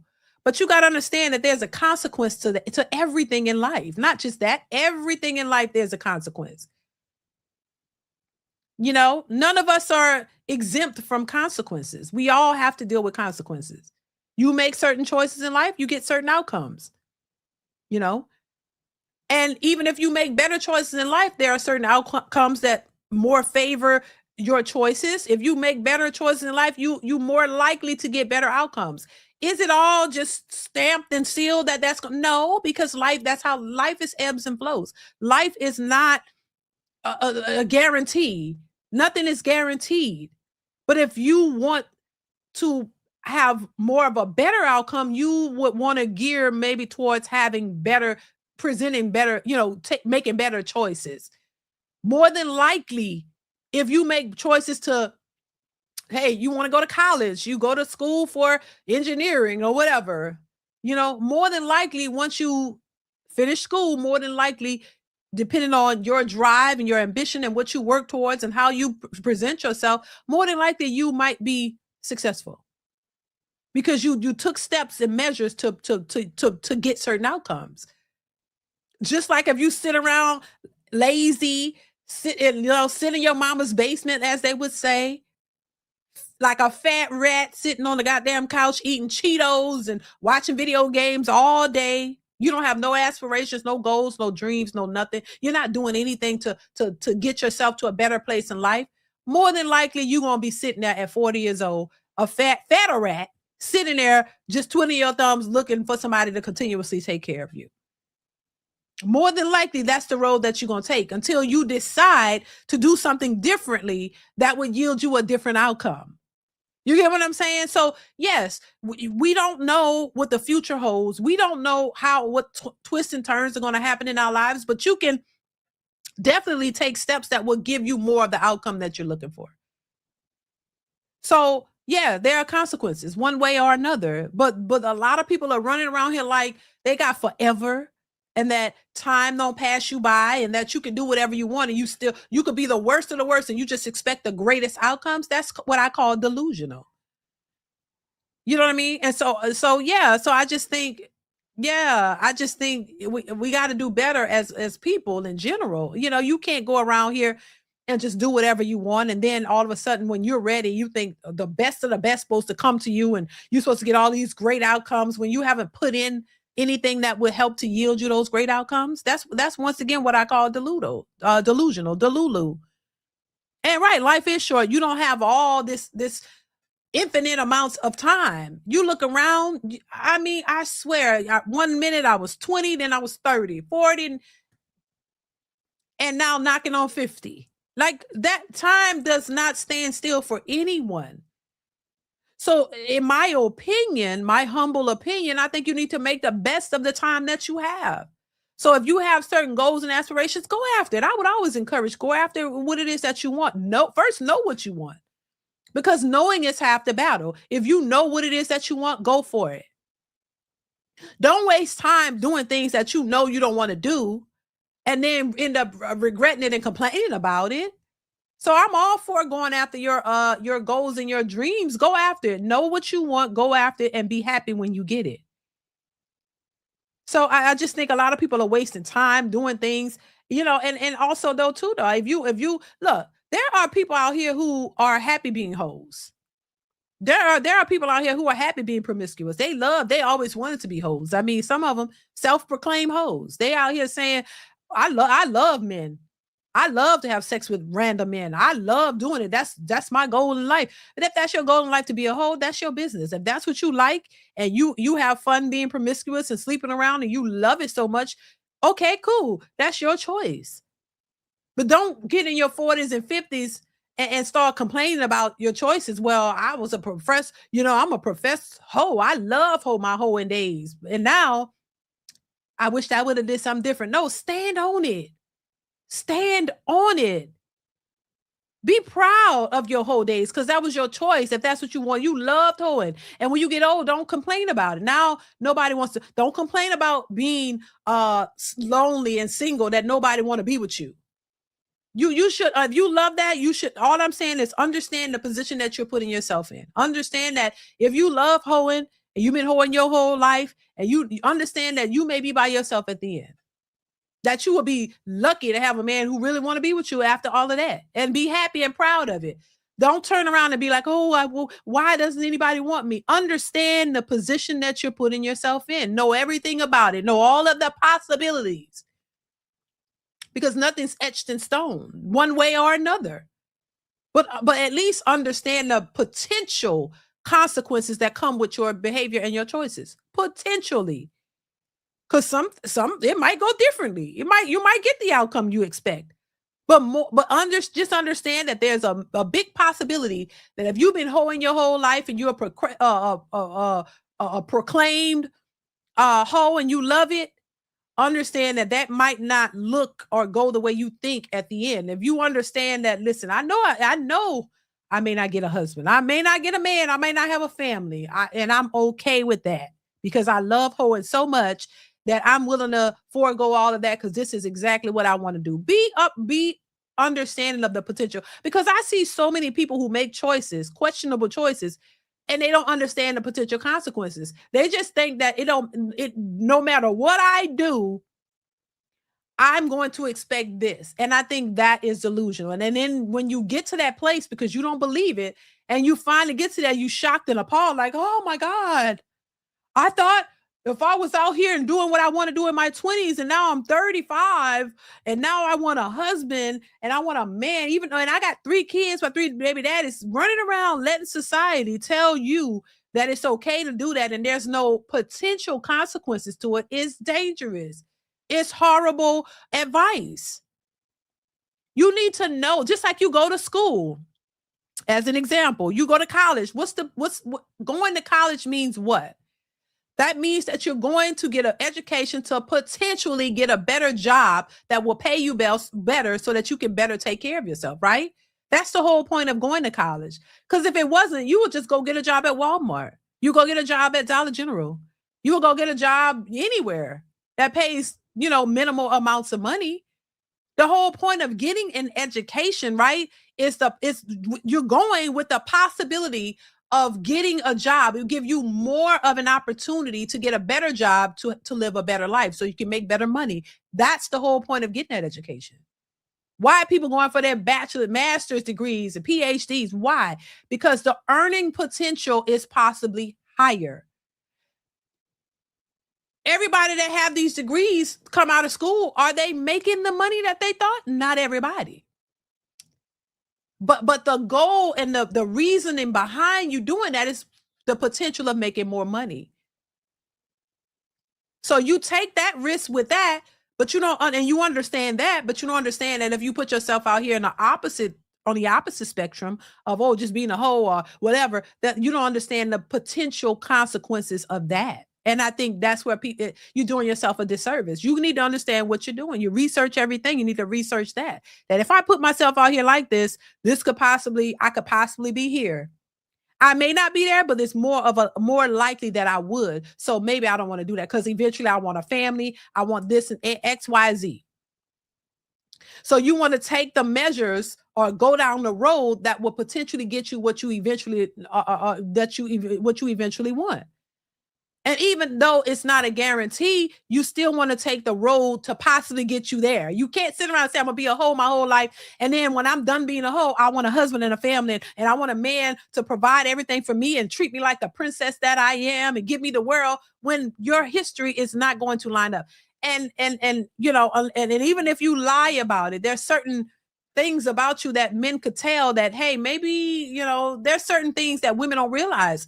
That when you start talking with a man is trying to get to know you for serious committed relationships, there's certain things about you that show something questionable in your behavior, how you speak, what you think about certain things.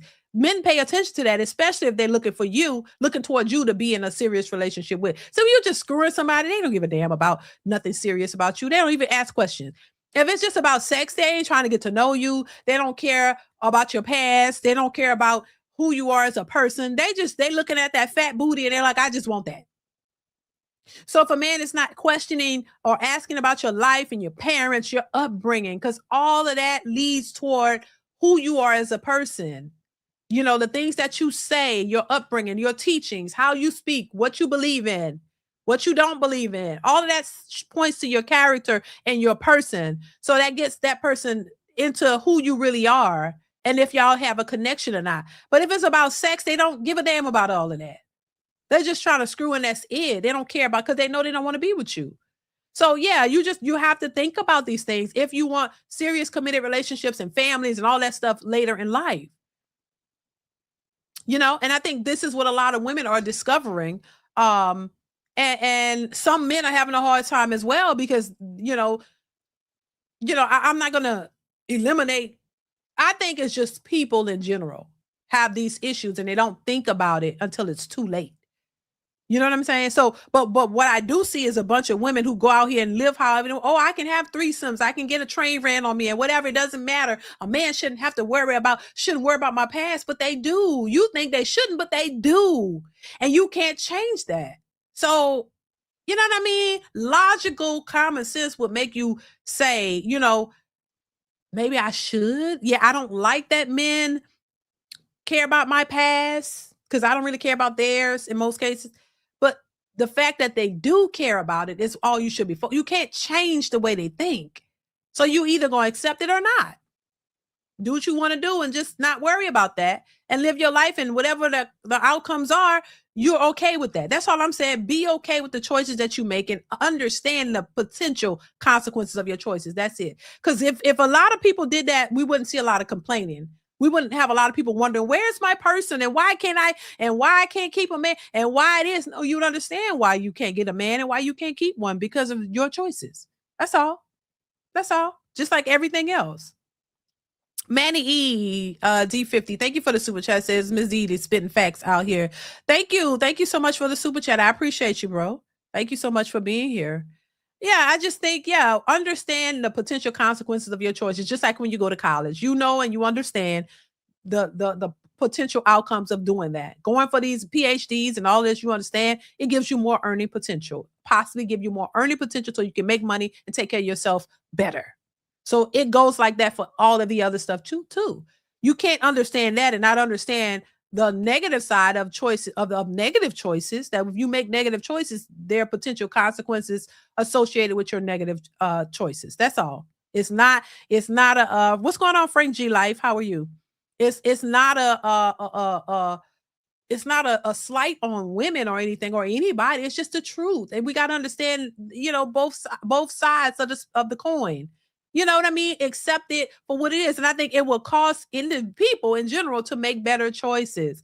You can't be delusional in these streets. You can't let society tell you all this. This is what happened with women who chose this independent lifestyle. You realize it's too much for you to bear by yourself, that you actually do want companionship, that you actually do want help.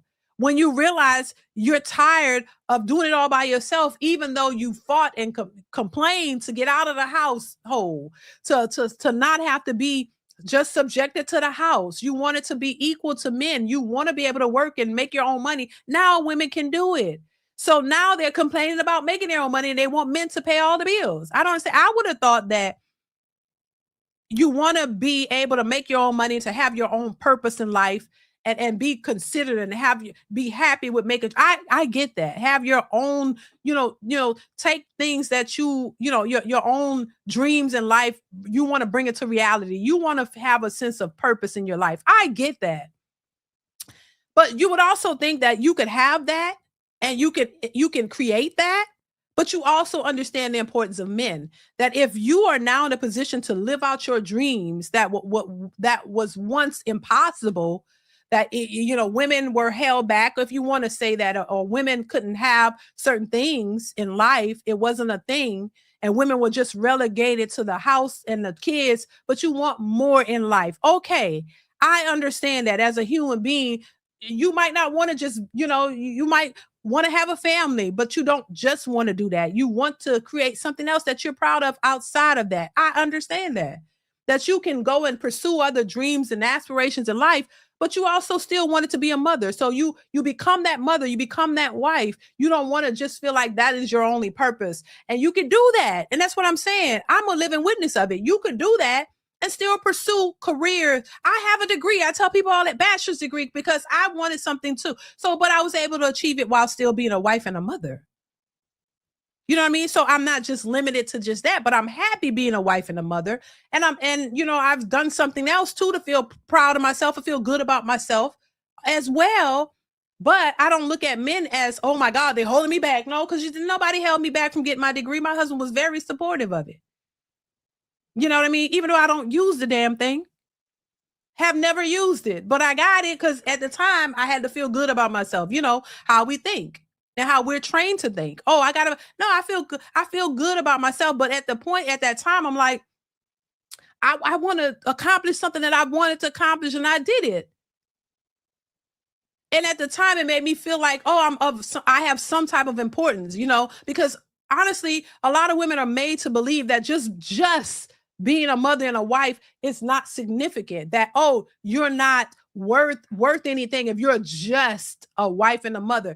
A lot of that is societal norms and pressure put on women because, you know, it's set up that way to make you think that being these boss chicks and these entrepreneurs and these getting all this education is what solidifies you as a successful person, a woman, because women were held back so much. So now you have to have something of your own. You know, that's what you should be proud of. Being an educated woman and having all these degrees make you feel solidified as a successful woman. But when we talk about being a mother and a wife and that you're successful at that and you're happy because you were able to raise your kids and your kids turned out great and you love being that too, that's not looked at in the same way. That's not looked at in the same way. And I've experienced it. You know, I literally experienced it, being told, oh, you're not taking care of yourself. When I got a husband who takes care of me, something a lot of women are wishing they had at this very moment. Something a lot of women are fighting for right now because you don't want 50-50. You want a man to come in and pay all the bills. Well, I had that. I experienced that. But I was told I'm not taking care of myself. It's a mind game. It's a conditioning to make you feel like you're less than if you're just a mother and a wife, that you are under a man and a man, you know what I'm saying, is over you. So you shouldn't feel happy about that, even though he's a good man, even though he's taking care of his responsibilities, he's making sure you're good. You don't have to go out and work hard and work to the bone to feel like you're successful. That being a wife and a mother with a good man, a protector, a provider, what women are looking for now, even after they said they didn't want that. You didn't want to be relegated to the house and the kids. You want to be out here independent. Now they doing it and now they complaining about it, losing jobs left and right, struggling, trying to make ends meet, saying it's so hard by themselves. But you were trained and brainwashed to believe that a man was not worth anything and you don't need him just to turn around and need him. Oh my God. Just to turn around and say you want him to pay all the bills and you expect all these things from him. I don't get it. You would think that these very women would understand, oh, you know what? Yeah, I want family and I want a man and all that, but I want something of my own and I can go accomplish that so that I can contribute. I don't just want to be the woman in the house just with the kids and but I want to contribute to the whole of the relationship. This goes back to what I was saying, how a lot of women, you want to be successful for you, but you want a man to be successful for you too and the family. You don't want to be successful. So now that you can be successful and you've accomplished your dreams and you're happy about it. So now you get a man, I bring my man, create a family. Now we're both successful, so we can both contribute to the whole of our relationship and our family, and we can have a beautiful life. We can have a beautiful family. We can provide exponentially because why? Both of us are contributing. If it's just about women feeling empowered and strong about their choices and being successful so that they can have a name for themselves, I don't see anything wrong with it. But why is it that when you get a man you want him as equally successful or more, why can't you bring that success together? But then they go back to wanting a traditional man who's going to still provide everything. What is the point of you being successful if you only want to use your success for your independence? You don't want to use your success with a man who's coming into your life who is equally successful or more. Why can't y'all bridge that gap? That's the part I don't understand.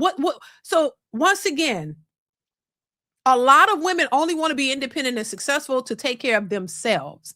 But when you incorporate a husband and a family, now they want to put all of that onto him when that doesn't make, it doesn't make any sense. It doesn't make any sense. You could stand on your own, but you don't want to work with a good man who's coming in, who is successful too, and say, come on, yeah, look, I got something to bring to the table. Hey, I'm successful too. I want us to come together. No, they're still out here asking for the world and more from these successful men.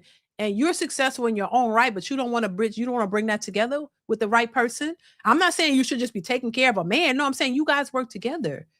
It's an insane way of thinking, y'all. Jamil 843 says, salute, Dee Dee. Thank you so much, Jamil. I appreciate you, bro. Thank you so much for being here. And thank you for the support. Mr. Walker, what's going on? How you been? Thank you so much for being here, sis. He's a good man, Savannah. Salute, Sister Dee Dee. Keep cooking. Thank you so much for being here. I appreciate you for being a member and supporting the channel. Thank you, Mr. Walker. Yeah, it's one of the craziest things ever, y'all. Right. It doesn't make sense. And I think this is the dilemma that a lot of women are facing. I would never say to any woman, oh, just take any man. No, hell no. The same way I tell men, look, no, vet these women. I wouldn't tell any woman to just go get anybody. No matter what, he don't have nothing. He's just a bum. No, not at all. But I'm just saying, I think once again, we can recognize that men, there's a reason men have to be established, because they are looked at and on top of that expected to be the providers, protectors for a family. This is why men are like looked at and have always been looked to be providers, because that's their role, to be the provider and protectors for potential families. Because you are a man, you are the one who choose to be married, to choose a woman and a family. So you have to be in a position to be able to do that. So that's why we know that men have to come with the finances and all these things, because your job and role is to potentially take on a family. Men go to work. They want to buy a house. They're not just buying a house just to have a house.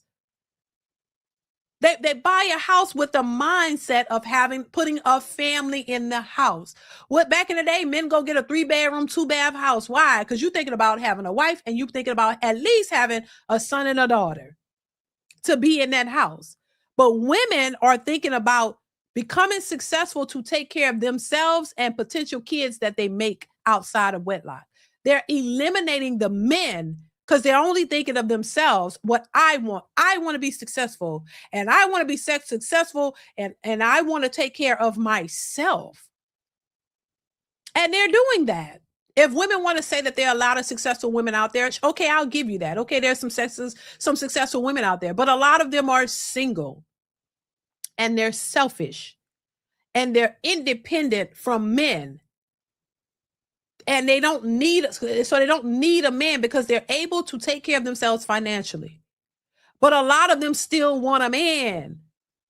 They didn't get they became successful because they wanted to, and they wanted to pursue certain careers, and it was something that they wanted to do. And I'm not mad at it, but what I'm saying is the mentality that comes with it. You still want to be independent of men, but whenever you feel like you want a man, you want one, and you don't want to share with the man the way you expect him to share with you. Once again, the idea of being a man and a protector and a provider is for and the more successful you are as that man, you have the potential to get a wife and create a family, and you could fully take care of them financially because you've worked yourself up the corporate ladder or however you've established your wealth. And the wealthier you are, the more successful you are, you can afford to get a wife and a family and take care of them fully financially. So this is why they say men who are super successful, you don't worry about a woman's money because it's not contributing. So if you become wealthy and now you can take a wife and a kid, and you don't need your wife. You don't want your wife. That's more of a traditional situation. The whole point of you working hard to get to the top is so that your wife doesn't have to work and she doesn't have to worry about bills. You can take care of that and you prepare for that.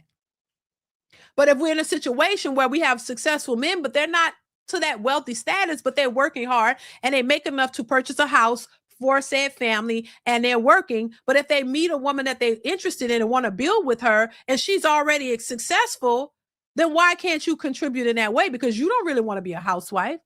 They want the title of that, but they don't really want to, you don't really want to be at home with kids all day, just dealing with crying and children burping and changing diapers and all that. You want to be outside. You still want to keep your independent boss chick status while having a husband there. But at the same time, okay, if he's okay with that, but you still don't want to contribute why not contribute? That's partly why you're there. Are you successful just to take care of yourself? But when you get a man, all that goes out the window. Okay, I can't help him at all. I don't want to bridge the gap. I don't want to do this because I work so hard to take care of myself. I don't want to work with him, but you expect him to just do everything for you, but there's no incentive for him to do that because you don't give him what he might want. Oh my God. And it's fine. There are men who are okay with their wives working because, like I said, the majority of people out here have to work together. We're in an economy where both people have to work, baby.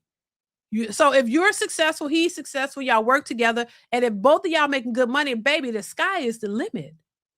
You could both work hard and y'all can establish something even greater. And it's not all on one person because y'all aren't millionaires, but you can become that if you put your resources together and you work together and you build upon that. Now you can create something to where y'all could get to a retirement. You get to retirement quicker and you can establish a life that is great for your family and y'all don't have to work as hard. You know, you build a future in that. But instead, you have women who are independently successful and they want to keep it that way. But they want you to pour everything into them and they don't want to share in the resources. And I think men are realizing, nah, that's not what I want. Because if you're not going to be if we both out here working and we got to share in everything, that's cool. But let's just do that. Let's share in everything. Because you're not at home where you're not in a position to where you can't work, you can. So why not contribute? Because now with the two of us, grinding the way we are, you're grinding, you're successful, you're motivated, you're doing well, you've done well when I met you, and we can even do better together. Like y'all, there's no limit to what you can accomplish together. But if women keep having this mentality that, hey, my success is mine, but yours got to be for everybody, y'all gonna fail every time because men don't think like that. And I don't think that they should. We're not in a traditional mindset. We're not in a traditional world.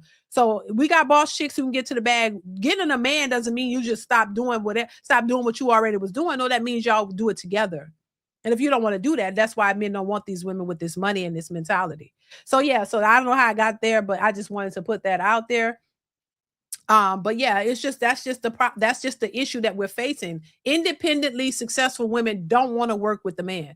They want him to bring it all to the table, nor do they want to be housewives for real. They don't want to stop their careers. They don't want to just be at the house and getting bare feet and pregnant. They don't cook it in the kitchen. They don't want that. They've become accustomed to a way of life and way of living for themselves, and they want to continue that. They want to continue that. They don't want you, and that's fine if that's what you want to do. But I think if that's what you want to do, you should be at least able to contribute financially because you can. You can. What's wrong with that? And y'all build together. Build on top of what y'all have already built. If you could build it by yourself, why can't you build with a person, with a man?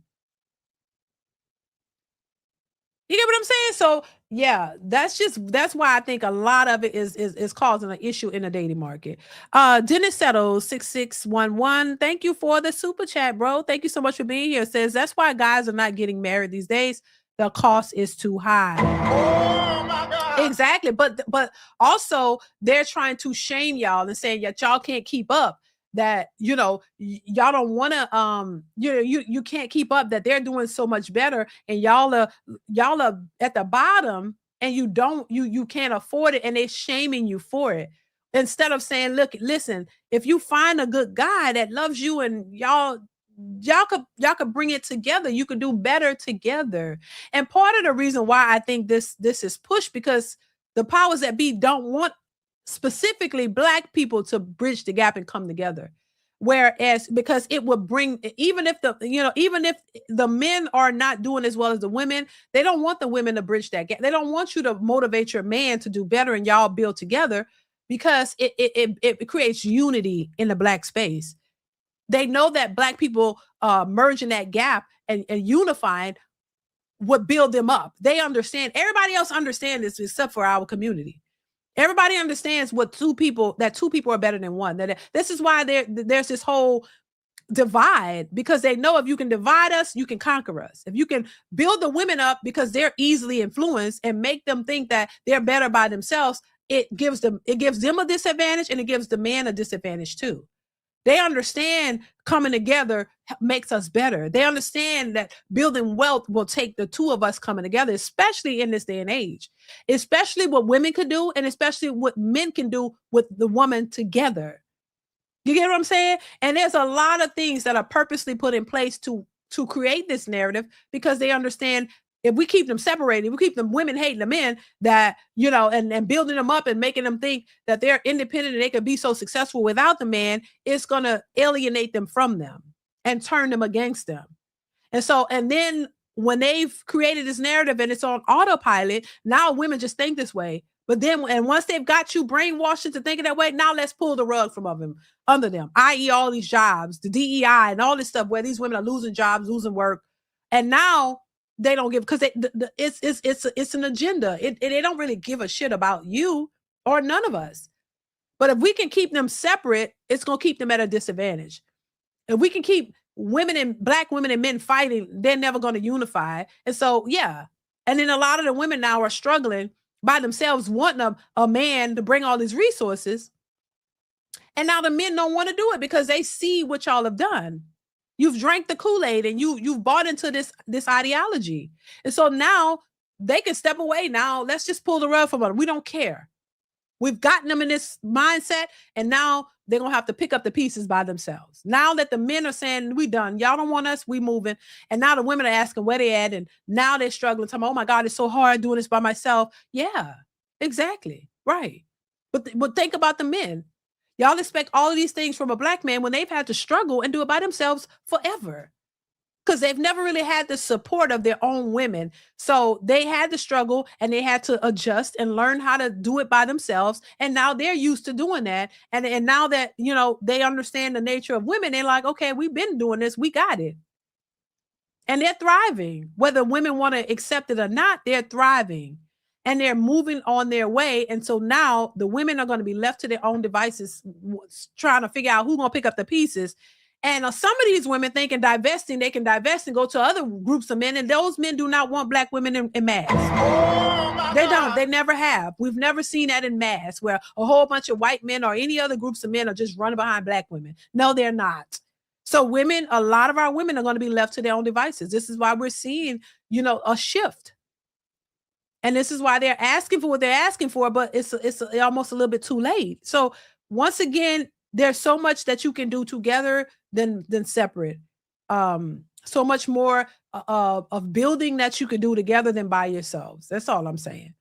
And there's a lot to it. Dennis Settles, thank you once again for the super chat, says that's why guys are not getting married these days. The cost is high. Thank you for that. I appreciate the super chat, but it's true. It's true. And while this might not be everybody, there's definitely a lot of people who are seeing how this is unfolding. We're seeing it unfold. We're seeing it happen in real time. Whether some people are in denial or not, we see it. We still see it happening. So I just think, once again, I always say we have to do better. We have to try to, get people to understand what's most important. You don't have a lifetime to figure it out. You really don't. You don't have a lifetime to figure it out. You figure it out or you don't, And if you're really looking for a good the best outcome, you got to start paying attention to what's important and what, how you can benefit and how you can make the life that you have a lot better. Because a lot of people around here thinking that you got all this time. Child, time is moving. The days are going quickly. You know, we're not standing still. We're getting older, and the older you get, you realize how much time you've wasted. And I don't think anybody should waste time. Listen, I'm all for what you choose to do with your life. If you have a plan, you have a goal, and you know what you're doing, live your life. Stop thinking that people owe you something. Stop thinking that you can change people's minds or that you can control what people are doing. No, the only thing that you control is you.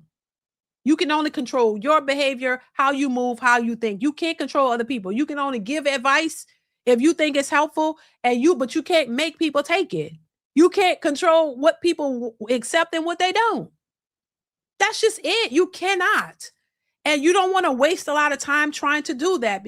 But instead, put the focus on what your goals are and what you can do with your life and build yourself up and build your life up and go after the things that you want in life and accomplish that. Because at least then you can be an example for others who don't have your mentality. Maybe you becoming successful and showing how you've maneuvered your life could be an inspiration to others so that they can look at you and say, well, damn, she did it. I thought it was impossible, but it wasn't because she did it or he did it. You know, be an example for the people coming behind you that, hey, I know we don't agree. You think this way, I think this way, but maybe, you know, if I can show you a different perspective, that maybe you could try that and see if it'll work out for you. If it don't, it don't, but at least you tried. You know what I'm saying? And if not, if it all else fails, if you're happy with where you are and you understand the potential consequences of your choices and you're happy with that, I love it. You like it, I love it because it's your life. I can't live your life for you. I can't control your outcome. I can't control your choices. I can't control you. All I can do is be hopefully in this life and you know, I could have been an inspiration to someone that at least I could say that, hey, I gave it my all. I showed people a different way.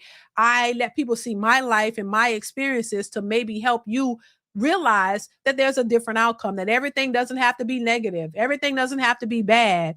And to also not just focus on negativity, but focus on positive ways to get to better outcomes. You know what I mean? Stop looking at every just because you've seen horrible relationships, that doesn't mean that every relationship is horrible. Just because you've experienced horrible men doesn't mean that every man is horrible. Just because you've experienced negative women doesn't mean every woman is horrible. Maybe can give you a better perspective on life and be more positive. Because if you keep thinking negative, all you're gonna attract is negativity. Start thinking positive. Stop thinking everything is bad because you're going to keep attracting bad. Think of positive outcomes. It can't hurt. It's not going to hurt to be more positive about life and people because who you are is what you attract. So there is something to that. If you think positive, you get more positive experiences. So think of it that way. There's a lot of negativity to spread around. So we don't all have to keep, you know what I mean? So in your own individual personal life, think positive, start, you know, trying to align yourself with positive outcomes. And you'll be surprised how you can shape your narrative and how you'll start to see more things that you didn't see at first. You know what I'm saying? So that's just something I learned, you know, and I just think that it's important to share those types of things because people don't think about this stuff all the time. And I think, you know, once again, you have to be aware of the choices that you make and the outcomes associated with it. That's it. And I just think that, you know, there's a lot that could be learned. And once again, I think, you know, we got to put information like this out here because a lot of people just don't know. Roddy says, I agree. Social media can be a trap. Watch your energy. Yeah. And I mean, if you just sit on these social media streets and you just watch everything bad, you're going to just start to believe that's just all it is. And a lot of people are shocked when they meet positive people or people who are not in this realm. They be shocked. Like, damn, I didn't think people like this existed. Or I didn't think, you know, because you can become so consumed in negativity that that's all you see and that's all you think that's available. You know, Third Eye says thinking positive all the time borders on delusion. Now, I mean, I think, look, being delusional means that you just think that everything is one way. To me, being delusional, I think having a positive mentality, I don't think that that's being delusional. I think you just don't see everything as negative. You can have a positive. That means you have a positive outlook on life. That, hey, you understand that everything isn't bad and everything isn't good, but you still can have a positive outlook on it. Like if you go to the airport, right, and you're on time, but then you get there and somebody, crosses you wrong, or they tell you something, oh, the flight is delayed, or somebody come at you wrong or whatever. You understand that there's negativity out there, even when you're positive, but it's how you handle it. It's not always a good thing to take negativity and just, keep the negativity going, if that makes sense. You know what I mean? You could be a positive light in the midst of negative experiences. You get what I'm saying? Because to me, being negative all the time and approaching things is not always good. It just keeps you stressed out and looking old, in my opinion. Oh my God. You know what I mean? And I'm not saying you have to be, because delusional means you want outcomes. You want every experience and every outcome to be what you want it to be. And you don't even understand there's, ebbs and flows, and there's opposites and there's the same. Being delusional means you only see one way. No, you can be positive about things or positive about negative experiences. Because if there's something that's out of your control, why is being negative? How does that help you? How does that help you? It just stresses you out. That's why people having heart attacks. They're so mad and miserable about everything. And, and it just and it just be mad looking. Oh, I'm just saying, like, no, it's not, no. Well, we all got to learn to cope with things, but everybody is not able to do that. So it's just having a positive outlook, that taking a negative and turning it into a positive. Because there are people, as soon as something don't go the way they want it to go, they pissed and mad and they cussing people out. This way you have people who are loud and ghetto and ignorant. Why?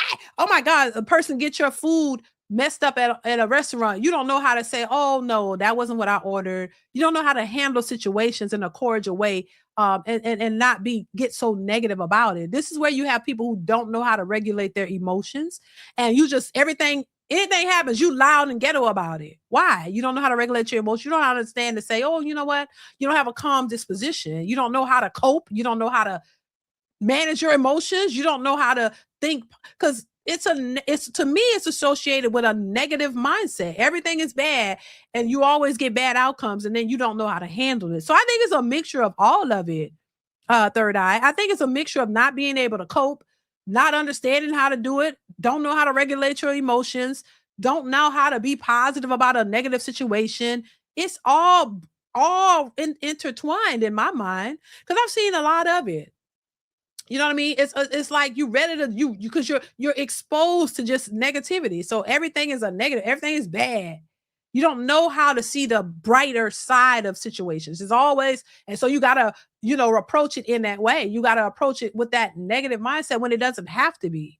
You know what I mean? Everything, oh my God, why do you get my goddamn order right? Blah, blah, blah, blah. And there's a better way to handle that. You know what I'm saying? That's people who don't understand nothing but negativity. Everything is bad. You don't see the brighter side of it. And you just respond in that way when everything doesn't have to be handled that way. So I think it's a bit of all of it, honestly. I think it's just, I think it's just a bit of all of it, a mixture of all of it, Third Eye. Yeah. 44 Rider says a lady at Subway the other day started bugging out over nothing. She lacked patience for a senior worker. Right. And that's what I'm saying. I think one thing begats another. If you're always that way, you're going to always run into people with that type of attitude. I just don't think that it doesn't hurt to have a brighter perspective or outlook on life, because you'll start to attract that. You end up attracting the stuff that you gravitate to. And I've experienced it. That's how I could speak on it, because I used to be negative too. Like, I was never a type of person that lash out and just be ignorant and ghetto. I couldn't do that. I was very quiet, on these social media. This is the most I've ever talked in my entire life. I'm very quiet. I don't, get involved with people business. I've been very quiet. This is the most I've ever talked my entire life on the social media streets. Because I was very quiet. I'm still am. I don't bother nobody. I don't get into people's business for real. But I had a negative mindset because I come from that. So even my husband would say, stop thinking negative. I think of the worst of situations sometimes, and I have to learn to not do that. And my husband is the opposite. He looks at the brighter side. Oh, hold on. If I'm like, oh my God, if we're late for something, oh my God, we got to cancel it. He's like, no, we don't. He's like, no, it can consume you because you constantly think negatively of everything, even if you haven't experienced it. And so and that could be stressful because you're always thinking, I have to think positive about certain things and not just go to the worst case scenario. You know what I'm saying? So I just think that's why I tell people, listen, don't do that. Try if you can. Try to be more on the positive side of things. Even if things don't go the way you want to, there's a positive way to handle it because you'll be more at peace. You won't be as stressed. Being stressed out all the time raises your blood pressure. You know what I mean? It causes you to have headaches and you look old because you're always frowning up, which I am too. You get them frown lines and it just doesn't suit you. You know what I'm saying? So that's all I'm saying. It won't hurt to be a little bit more positive and see things in a positive way and not stress out over things so easily. You know what I'm saying? Yes, we need to overcome old environments. Yeah, that's what I'm saying. Exactly. Yeah. So that's all I'm saying. So yeah, I mean, I just think, yeah, you don't have to be, I don't think being delusional is good, y'all. Y'all already know that. No, being delusional means you don't understand life and the things that come with it. That you just, you know what I mean? People who are delusional, they only want to see things a certain way. And if they don't see it that way, there's something wrong with everybody else. No, be realistic. Understand that that people that there are all types of people out here. That understand, because sometimes you're tested. You thinking positive, and when you do, sometimes you come encounter with people who aren't as positive, and it's a test to see if you can maneuver that. You know what I mean? Like, you don't always have to match energies. You don't always have to do that because all it does is raises your stress levels. Now you gotta go back and forth with a person. Now you gotta, now you're on 10 and you gotta do all these. Like, that ain't always. Some things don't require that. There are certain ways to handle stuff to keep you at peace and keep your stress levels low. And especially as you get older, you don't want to be walking around here checking everybody all the time. That's stressful. That energy levels, it raises your stress levels. You don't have to always be checking people when they cross you wrong. There's a way to do it in a respectful, peaceful way. And I realize that is, you become more stress-free and you feel more good about yourself. And you realize, damn, it didn't have to go to 10, that those people need to learn how to do that. That's all I'm saying, child. It'll bless your life. That's all I'm saying. And you'll feel much better when you don't allow people to tamper with your energy. You know what I'm saying? Because when you got to get all crazy for small things, it really mess up your energy. And now it's messed up for the whole. You can't even enjoy your trip. You can't even enjoy anything because you don't let somebody mess with your mood and your energy. Now you groggy and now you mad because of what happened when you can change that outcome by working on yourself and how you respond. You know what I'm saying? You don't have to don't let nobody take you out of your peaceful space. Don't let nobody take you out of your peaceful environment, because people can see you happy and singing and good, and they'll try to do that on purpose because they're miserable. Don't let miserable people upset your livelihood. You know what I'm saying? That's all I'm saying. Riley says, I learned trigger points, so I just remove myself. Yeah, whatever you got to do. Don't let nobody trigger you, because people will try to take your peace because they mad and they ignorant and they got issues and they pissed off. They see you happy coming, like, why he or she so happy? Why? And then they'll start to tamper with that. No, don't let nobody take you out of your peaceful place. I get it. There's truth in that. Thank you. I'm glad. Yeah, that's all I'm saying. Look, don't let nobody trick you out of your peaceful place here. Because now it don't feel good. You know what I mean? It doesn't feel good because people will tempt you. But anyway, y'all, I'm gonna get out of here. We at the 2-hour mark, past the 2-hour mark. Thank y'all so much for being here. I appreciate y'all once again. Listen, stay tuned for more, you guys. I'm gonna try to go live a little bit more often. So make sure you have that notification bell on. Also, if you are new to the building and you like the content, go ahead and hit that subscribe button. It is free to subscribe. Also, make sure you are watching the videos that are posted on the channel, you guys. I post videos every day, so make sure you're watching them, liking the videos, leave a comment just to let me know it's real. Also, hype up the videos, y'all. Hit the hype button on the videos. That definitely helps the channel out. Yeah, so shout out to everybody in the building, everybody watching, everybody who gave super chats or cash apps. I appreciate you guys for that because you didn't have to do it, but I definitely appreciate the support, you guys. That definitely helps out a lot. So make sure you have that bell turned on, y'all. I may be back tomorrow. If I do, it'll probably be maybe between 2 and 2:30. So stay tuned, y'all. If y'all like the content, hit that like button on your way out. Continue to support in the way that you are. I appreciate y'all so much for supporting in the way that you do, y'all. Trust me, it does not go unnoticed. I appreciate each and every one of you guys. All of the women who support, I appreciate you. All of the men who support, everybody who supports my channel in one way, shape, or form, I appreciate you. Love y'all for that. You guys stay tuned, stay tuned, stay tuned. Keep supporting you guys. I love y'all. Y'all be safe out here in the streets. Till next time. Yeah, I will see you in the next one. Mwah. Bye.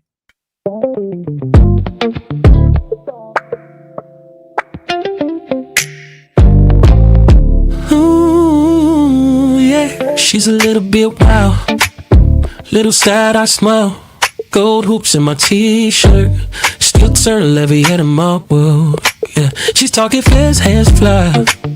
Got a temper, got pride. She'll call me out right there in the car and kiss me like a movie star. Yeah, yeah. Said he got mood, she's like that. Storm in her eyes and she's on my lap. Tell me stop staring. I can't. Girly girl, that's my girly girl. She be doing the most, I'm addicted to her. From her curls down to her curves. It's my girly girl, my whole wide world. If love is a word, she's the meaning of hers. That's my girly girl. She'll be late to the plans, still I reach for her hand.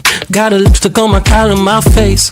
Then she fussing and laughing same day. She taught love like a fight, every wrong, every right. When she's soft, man, I swear I can't breathe. When she's mad, I ain't trying to leave. Baby got moves, she swear she be driving me crazy. And back tell me stop playing. I can't. Girly girl, she be doing the most, I'm addicted to her. From her curls down to her curves. Yeah, it's my girly girl, my whole wide world. If love is a word, she's the meaning I heard. That's my girly girl. She black girl crazy, I love it. Got that fire, I run to it. Messy attitude with the softest heart. All that drama still my favorite part. You be holding her eyes, but she holds me tight. Seeing everything wrong, still it hit just right. If I ever got a face when the lights go dark. Yes, her, yes, her, yes, her.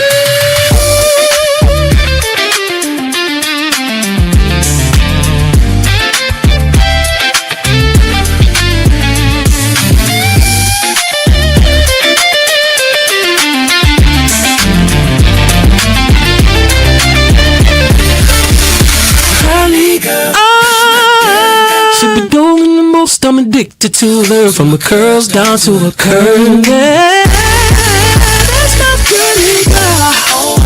Whose love is words is the meaning I heard.